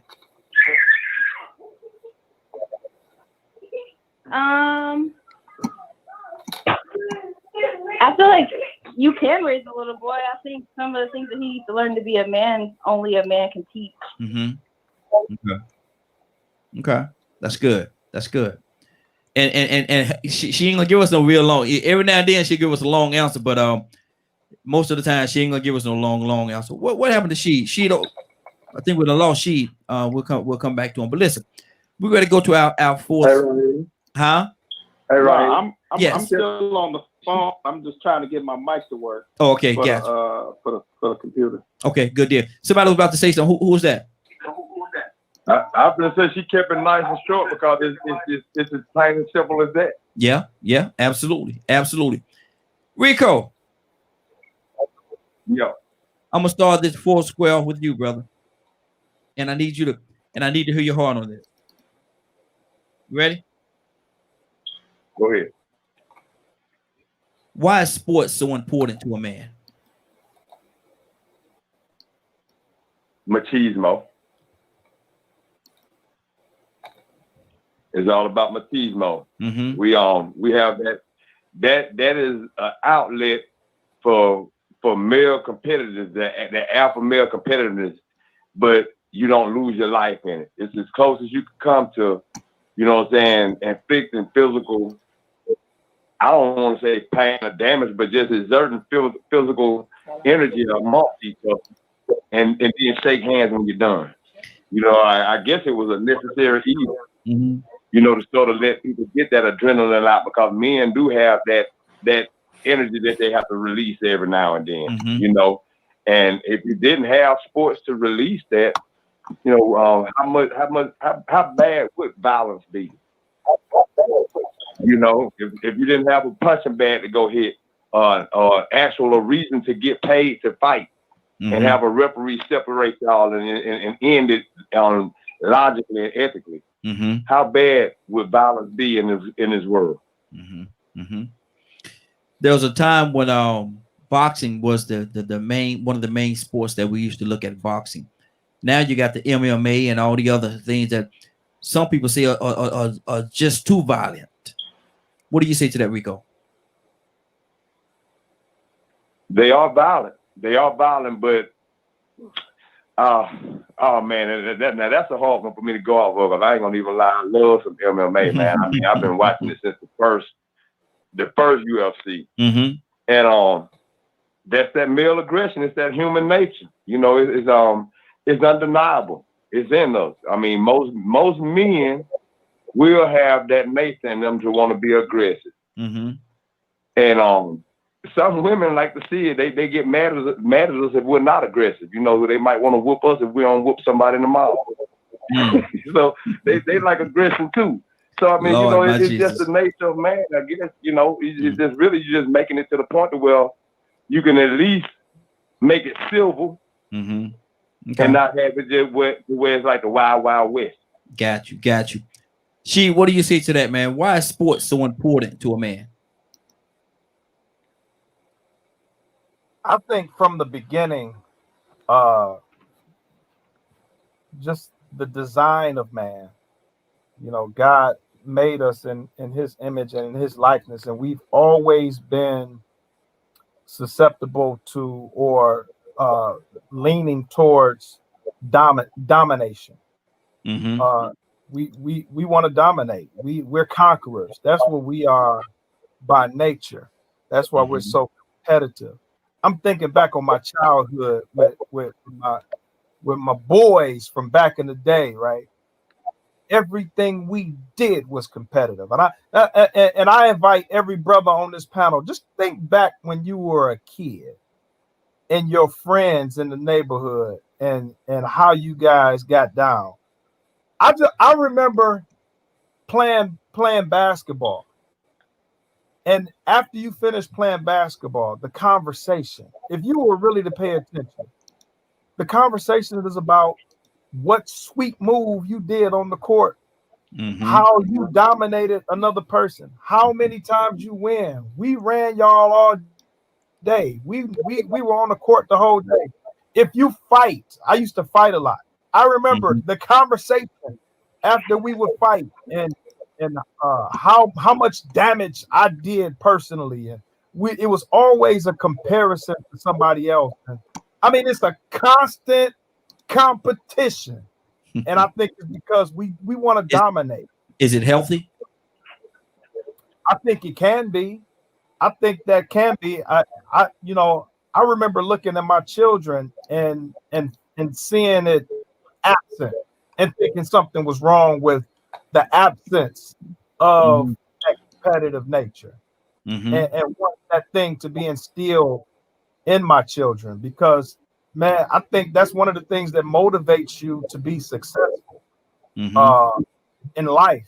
I think it's a good trait to have, but I think it needs to be managed. I think it's something that we need to learn how to balance as we mature in life. But as little boys, that thing expresses itself with competition, and I think that's why sports it appeals to us so much, because that's what it's about. It's that whole competition piece, and dominate someone at a thing is the thing that's so fascinating to us, and we gravitate towards it so much. Good deal. Richard, what do you say to that? Why is sports so important to a man? I think sports are important. I have to agree with Rico. It is nonviolent warfare for the most part. I mean, I was in the Marine Corps, and I always hear when people playing football games, say, we was at war with them, blah, blah, blah. I think it's a way for those of us who not even participating in sport to be able to, have that pride in what we're representing. Instead of representing a gang or representing something crazy, you represent you represent the San Francisco 49ers. My team won. My team did this to your squad, and the whole thing is it takes the place of warfare, because like all the brothers said, it's natural. This is how men are. We are born competitive. It's part of our DNA. We compete. We're going to foot race each other. We're going to wrestle each other. We're going to play basketball with each other. When we get in the business world, we're going to be competing for each other, competing with each other. If you are a comedian, they competing with other comedians. Rappers competing with other rappers. Michael Jordan, he was competing. You think he wasn't trying to be the best and dominated? Of course he was. And everybody was trying to beat him, was doing the same thing. I think sports are good because we can get that out of our system without, like the brother said, without killing each other. Because it is a natural trait in males, all right, in men, in males, because little boys got it too. Like Rashid said, you born that way. Kids gonna start racing at age 3. I'm faster than you. I'm stronger than you, and it's just natural. I think we make a mistake when we try to downplay it. I mean, we have to direct it properly, direct it towards positive things, so it does not turn out to be gang banging and people trying to be this mob or that mob, because that's what it turns to when boys don't have an avenue for that. It turns into that.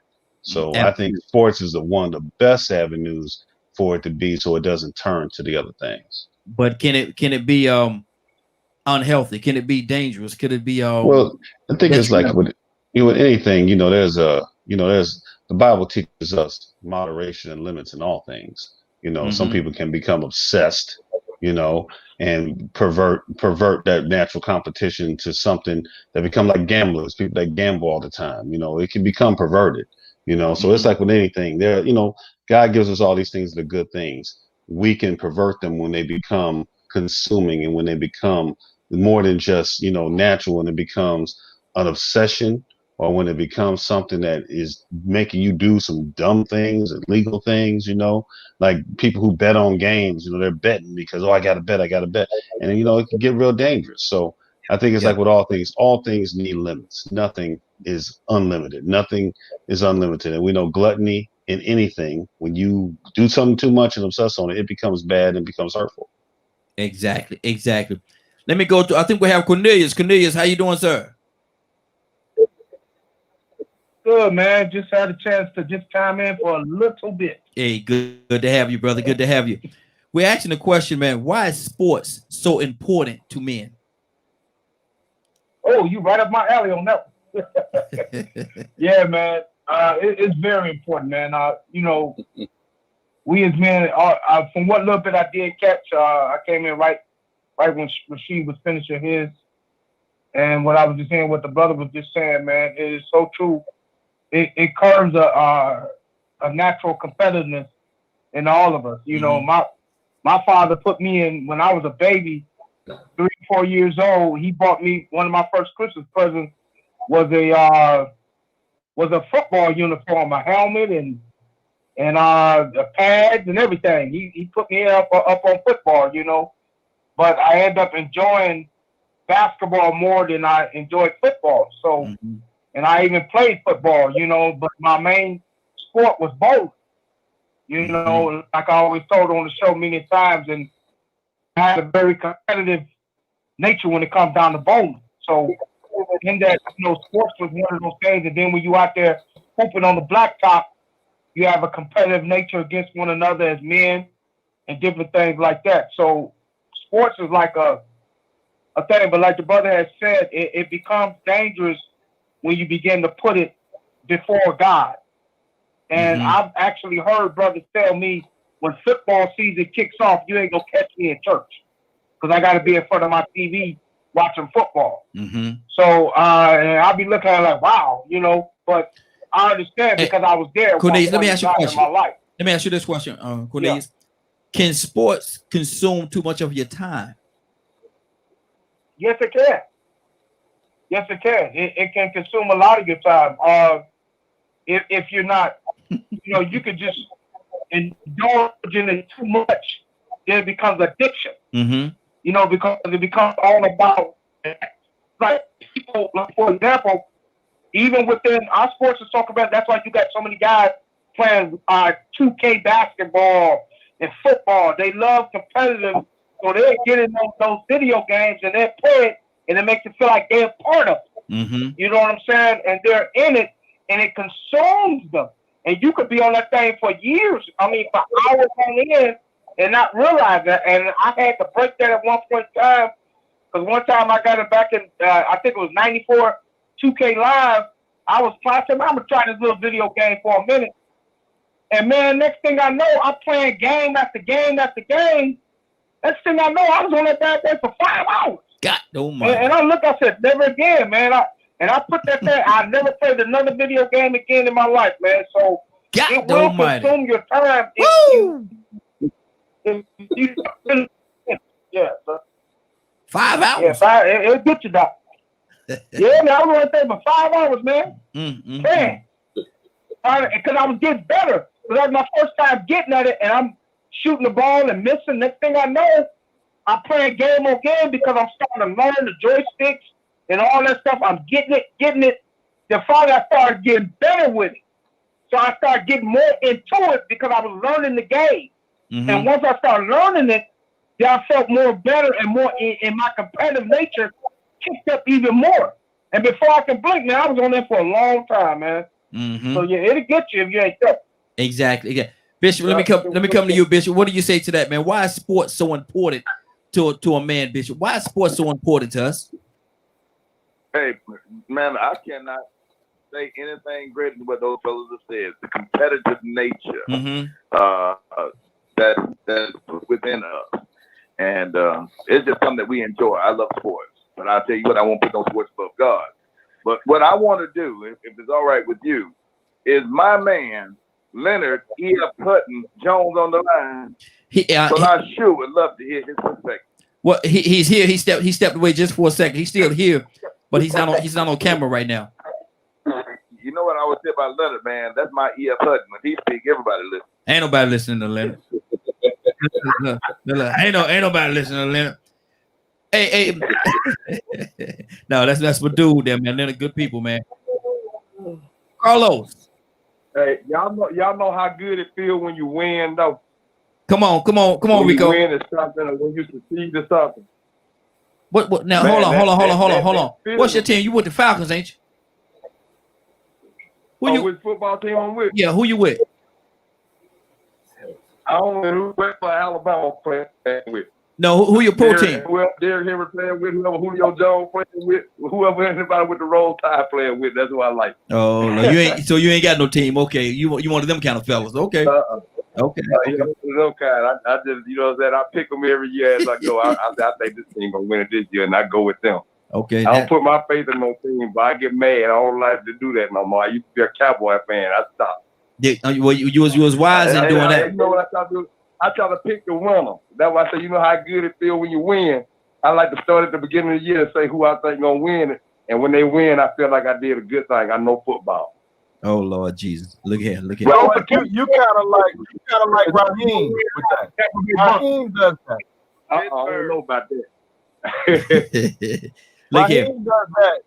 He at week 15, Raheem figures who has the best record. That's his team. Look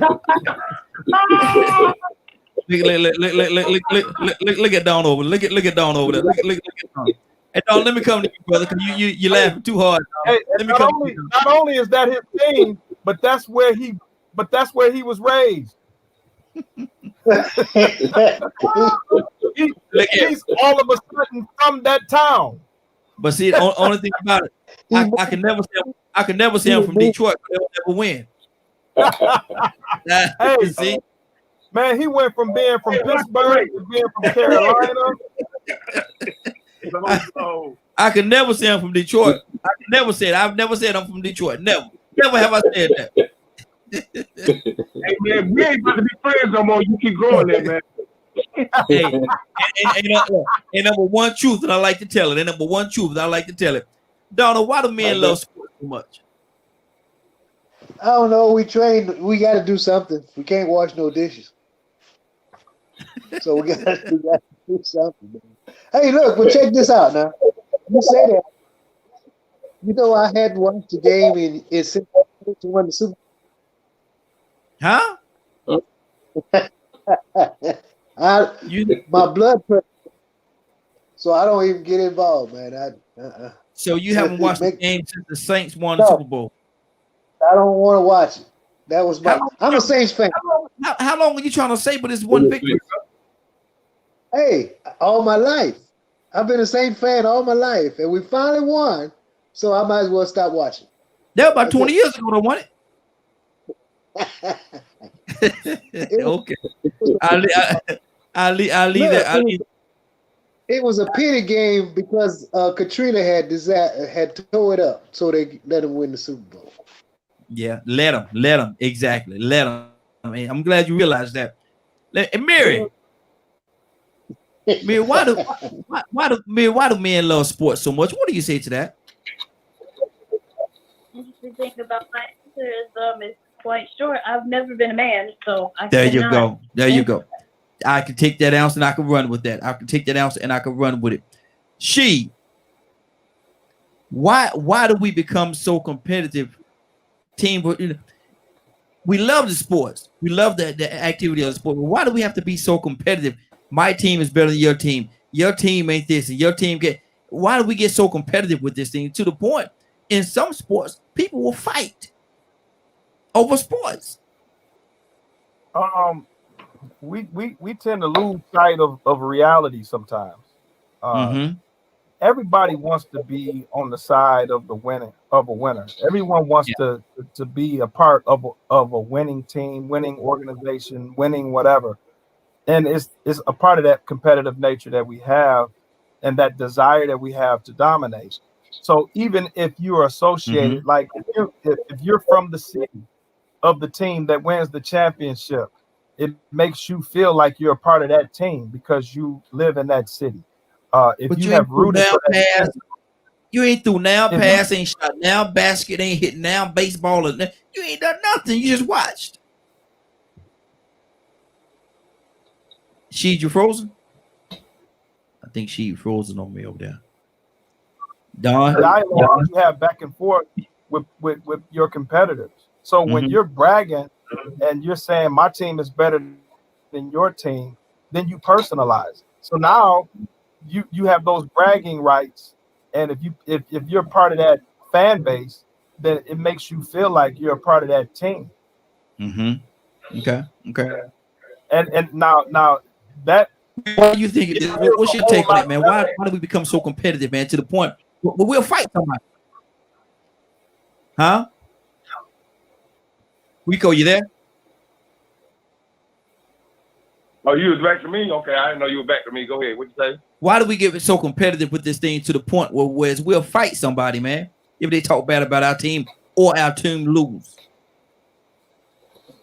Oh man, I think Rashid hit it on the head, man. They done lost the grip of reality when they get that far. You know what I mean? Don't get me wrong.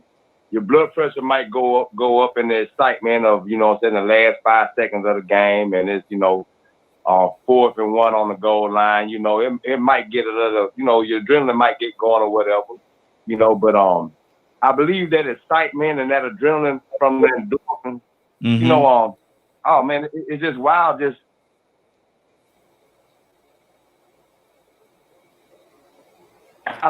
some people it's off of the atmosphere. They have actually put too much emphasis on their team winning. Die-hard fans. I mean, the guy down here that poisoned the trees and then called and confessed to it. He was very proud to go poison the trees, because he was mad that Auburn beat Alabama. I mean, man, it's been women killed other women over the Alabama-Auburn game, man, and I can't wrap my head around that. But you know what? I'm gonna tell you what it really boils down to is that the person that wants to win or wants to pick the winner so bad, they might start antagonizing the next person, and before you know it, it gets personal. We talking about your mama and your man and what you're going through, and you probably had some problems against each other beforehand anyway. But a lot of times, there's people that's been very friendly. Just had that rivalry go down the wrong way. They got to arguing too much, and somebody crossed the line. Just talking miss. Wow. And all Bishop all over sports.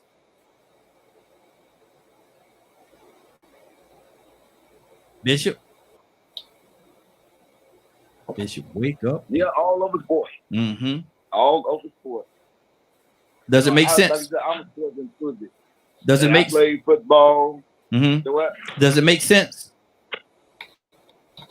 No, that make no sense. Nobody getting killed over no football. I ain't getting paid. He getting paid to play.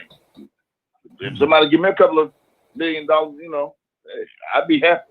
I still ain't gonna hurt nobody over. Exactly. Don, what's on your heart, Don? What do you say to this, man? This sports thing, man. Sometimes we take this thing too far. We take it too far, Don, and Don will come to you next. Don? Can you hear me? Yes, I just got several things to say. Yeah, not much. I think it's all been said. domination, identification, machismo, sometimes unfulfilled dreams and trying to fulfill it through somebody else. But I want to end with saying that seeing the Lakers and the Cowboys forever. That's all I need to say. That's all. Lakers and the Cowboys. You're doing Yes, pretty sir. decent. You're doing pretty decent with your basketball, but your football team, man, you'll never do that. That football team, man, you could have did better. Not jumping ship. You right Like there. some You right people. there with them. You right there with them New Orleans Saints. I mean Saints. Go ahead, Donald. Tucson. Come on now. You didn't have to say that. Like Now you remember y'all used to wear them bags on your head. Y'all used to wear them bags on your head. You remember? I still got mine. I got good sense. I still got mine in the closet. You still got your bag? So do. Poked out the eyes. The eyes are poked out. Yes, sir. I remember. There's anybody that know how to lose it. A lot of years of those Yes, sir. Yes, sir. A lot of years of them bags, boy. Look at them recycle bags there, brother, because y'all had to use them for a long time. I'm just saying. My bag got termites. Exactly.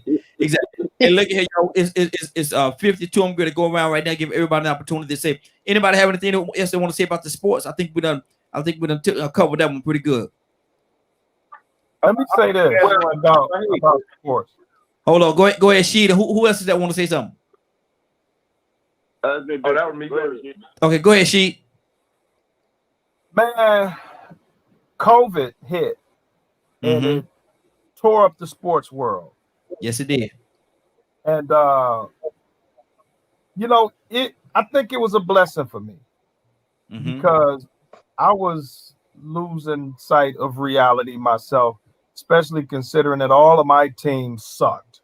Yes, they do. And they sucked for years. Yes, absolutely. And it was starting to wear on me. And I remember one day I was watching a Tigers game of all teams, because that's my team too. Detroit Tigers were losing, but they were winning at first. Now my daughter, she's 14 now, but back then she was a little younger, and she was rooting for them. And I got geeked because I'm thinking, okay, you a Tiger fan now? She went to sleep, she woke up, and they lost. So when she asked what happened, and her mother told her that they lost, she starts crying. She starts crying. I'm like, man, you cannot be that big of a Tiger fan that fast. But do you know why she started crying, Raheem? Because she know that you were sad. Because she, not only was I sad, but she knew that was going to completely affect my day to the point where I was going to be indifferent and I was going to have an attitude, and it was going to affect her because of how much it affected me. That was the day I told myself, I got to start this journey of detaching myself from sports, because if it's going to get me like that, then it's not worth it. Yeah. So you sold all your jerseys and everything, didn't you? Yeah, COVID helped me, man, because when we went on that break, that gave me an excuse to detach myself. So I'm trying my best not to get attached like I was before again. Cornelius said he wants your jerseys, man. They are old and raggedy anyway. He said he want them. Cornelius? Hey, no, I didn't say that, bro, because all my line stuff is packed up in the closet somewhere, collecting dust. I'm so upset with them jokers. Yeah, and rightfully you should be. Listen, we're gonna go around right now, give everybody an opportunity to say what they want to say in their closing. But a great broadcast. I really enjoyed the broadcast tonight. Thank you all, man. I really enjoyed it.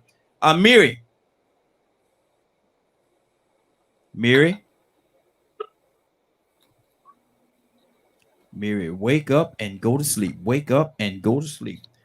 Cornelius, in your closing, sir. I know I had a chance to come in late, but I've been working a lot today. So I just wanted to chime in and say hey and see what y'all was talking about. And Always an honor and a privilege to come on here. Love you, Raheem, man. Hey, love you And as well, brother. even though you keep ridiculing our team, but you know what though? Ain't number It's one all true. good, man. Ain't number one All true. good. Ain't number one true, brother. I like to tell it. You know that team ain't hitting on Nathan. Ain't hitting on Nathan. Hey, but also I just want to say this, man. We can't like Sheed had to do. All of us, we got to make sure that we don't put things before God, man, and that's the key. Because I know for a fact that when God is trying to deal with us on something, we need to put him before him, or we will find ourselves in trouble on some stuff. Absolutely. So that is so key with that. Never put nothing before God. And that's just my closing. I got to get back to work. Love you guys. God bless. God bless you as well. Rico, in your closing, sir. You know, thinking about what you were saying with that last topic, I think about how delusional competition could be with the way that I saw people lose friendships with the LeBron James versus Michael Jordan GOAT talk. They never saw these two people play against each other, but I saw people lose friendships and actual go in big time arguments over an imaginary competition. So I want to leave this message with everybody. That sounds like too much idle time invested in watching and spectating other people when you could be using that time to help do something positive with yourself or to help somebody that needs help.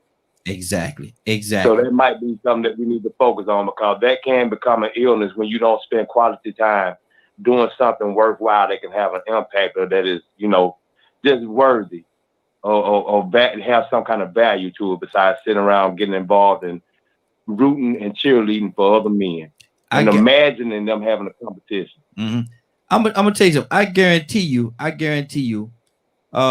think football starts this Sunday. The next month or 2 months, maybe 3 months, depending on how long the season go. I guarantee you, Sunday from 1 o'clock until 8 o'clock, you ain't gonna get too much out of these fellas around here, man. You ain't gonna get too much out of them. You ain't gonna get too much out of them. Don't ask them to do nothing. Don't expect them to do nothing. They ain't gonna do it. I'm just telling you the truth. I'm just telling you like it is. They ain't gonna do it. You gonna ask them a question. You gonna ask them a question. They gonna forget they're on the phone. They gonna be watching the game at the same time. Exactly. What the world y'all doing, Bishop? What in your closing, Bishop? You right. Well, let me tell you, and I want to thank Rico. He did a wonderful show today. I was able to catch him. I appreciate what he was putting out. Very, very great show, Rico. I just wanted to tell you that. Thank you. Thank you, man. Thank you. I appreciate it. You're more than welcome, sir. Raheem, you and I both doing the best team in the NFL is Pittsburgh Steelers. Come on, brother. That's what nobody's got to say. That's the bottom line. Ain't nothing else to say. It's in the conversation. The conversation is done. The conversation is done. That's it. Watch. All the other teams, they just wasting their time. Look here. That's it. Everybody else just fighting for second, man. Everybody else just fighting for second. Yeah. That's okay. That's let them battle for second. But what you fail to tell the people, you and I are Pittsburgh Steelers fans, but you're more of a fisherman than anything. Yes, sir. So I just want to throw that out there, let the folks know. Yes, sir. I'll take. Look here. I'll take Sheed out there and wear him out on that fishing pond, man. The lake or whatever it is. She can't keep up, and he up there by all the water. I'm just saying. He's surrounded by water. How many lakes y'all got around up there, Sheed? How many lakes y'all got? 5. Look at that. And I go out fishing with every one of them. Every one of them. Listen, who I got next? Let me go to Donald Toussaint. What you got, man? Talk to me in your closing. I can't do nothing but say good night after you went on there. All that bragging that made me sick. Carlos, in your closing, sir. Hey, it's a privilege every week to be with you, man. I learned so much, and I appreciate the brotherhood. And thank you for the this venue that we have. Thank you, Brother Raheem. Hey, that must be your phone because you stopped kind of quick.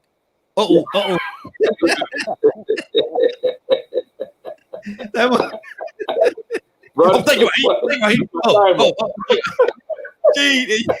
Gene, you're closing, sir. I want y'all to hear me out on this. Okay. This is real serious. Okay. I'm not from Pittsburgh. I'm from Kansas City. Oh, last year. I was from New England, City, but I was from New England last year. The year before that, I was from Philadelphia. The year before that, interestingly enough, I was from Atlanta until right around January, February. Then I was from New England again. Mm-hmm. The year before that, I swear up and down, I was from Carolina. Not Pittsburgh, though. I was never from Pittsburgh unless they won the Super Bowl. But I was from Carolina until right around February when I Where is my mute button? Where is my mute button? I need my mute button right now. My name is Raheem Ajime. Lord. Where's my mute button? Where's that mute button when I need it? Where is that mute button when I need it? Man, listen. And I'm not from Detroit, but let those Lions win the Super Bowl, and I'm gonna rock my old English D hat there, buddy. Lord. Look at him. I'm gonna go ahead and tell y'all, man. This was a good one tonight, man. What y'all think? Yeah. This was a good one. Look here. I ain't gonna say nothing about what he threw me up on the bus that time, but that's okay. That's how brothers do. They throw you up on the bus. But listen, let me see where we at here. Okay, good. I had to make sure I had everything lined up, and I do. It is now 10:02. 10:02. You about to exit. We can't go nowhere. Pray out, brother. We can't go nowhere. Pray out, brother. Father, we thank you for an awesome broadcast as usual. We thank you, Lord God, for every brother that participated on tonight. We thank you, Lord God, for Miriam as well, Lord God, as she has represented sisters. Lord God, we give you glory, and we thank you for this platform to do it on. Lord, I ask that you would bless every single family that is represented on these airwaves, and every single listener. I pray, Lord God, they got something out of what they heard today. Lord God, let your anointing destroy the yoke, oh God. And we thank you for DKM Radio. We thank you for Real Men Being Men. Continue to bless this vehicle by which you are flowing through us in. And we give you all glory, honor, and praise. Bless Raheem and his family. In Jesus' name, amen. Amen. Now we can get out. Now we can get out of here, boy. We can't go nowhere without praying. No. Y'all about to let me slip too, man. Y'all wasn't about to say nothing either. I'm sorry. I'm surprised at you, man. Come on, man. What we doing here? It's 2:03. Now we can say it. It's 2:03. It's time for us to exit Real Men Being Men. I want to thank you all for joining us, but more than that, thank you for allowing DKM Media Group and associates to be a part of your evening. Now, somebody's called. Who is this calling me? That's my daughter calling me back. Got to answer that call. I want to thank you all, and I want to invite you all, if you get an opportunity, to join us in the morning from 7 o'clock a.m. until 10 o'clock a.m. right here at DKM Media Group. We have something called the Morning Glow, which is from Monday through Friday, but on Wednesdays it's kind of special. It's what we call Way Out Wednesday. Way Out Wednesday. What is that? I'm glad you asked. That's where you become the boss. Yes, you right there. You right there. You become the boss. All you have to do is give us a call, 678-381-1973, 678-381-1973. You become the boss. So whatever you want to talk about, we will talk about it and talk about it in its entirety. So make sure you give us a call. Now, 10:04, you're about to exit Real Men Being Men. But before you go, I want you to do me two favors, if you will. One, I want you to continue to pray for us, because we're certainly praying for each and every one of you. Number two, why this is real simple. I want you to go out there, find somebody, and give them a hug, because you never know. It could be the only hug that they get, or it could very well be their last. Love you, and ain't nothing you could do about it. Have a great day and a better tomorrow. We shine some of this light of you from Real Men Being Men. Take it out there into this wicked and cruel world that we live in, and let your light so shine. You all have a great night, and if you get an opportunity, give somebody some love. You just might get some in return. Boy, they acting up bad, and boy, look at y'all see how they are acting up something terrible. Listen, y'all have a great evening. Love y'all and love each other.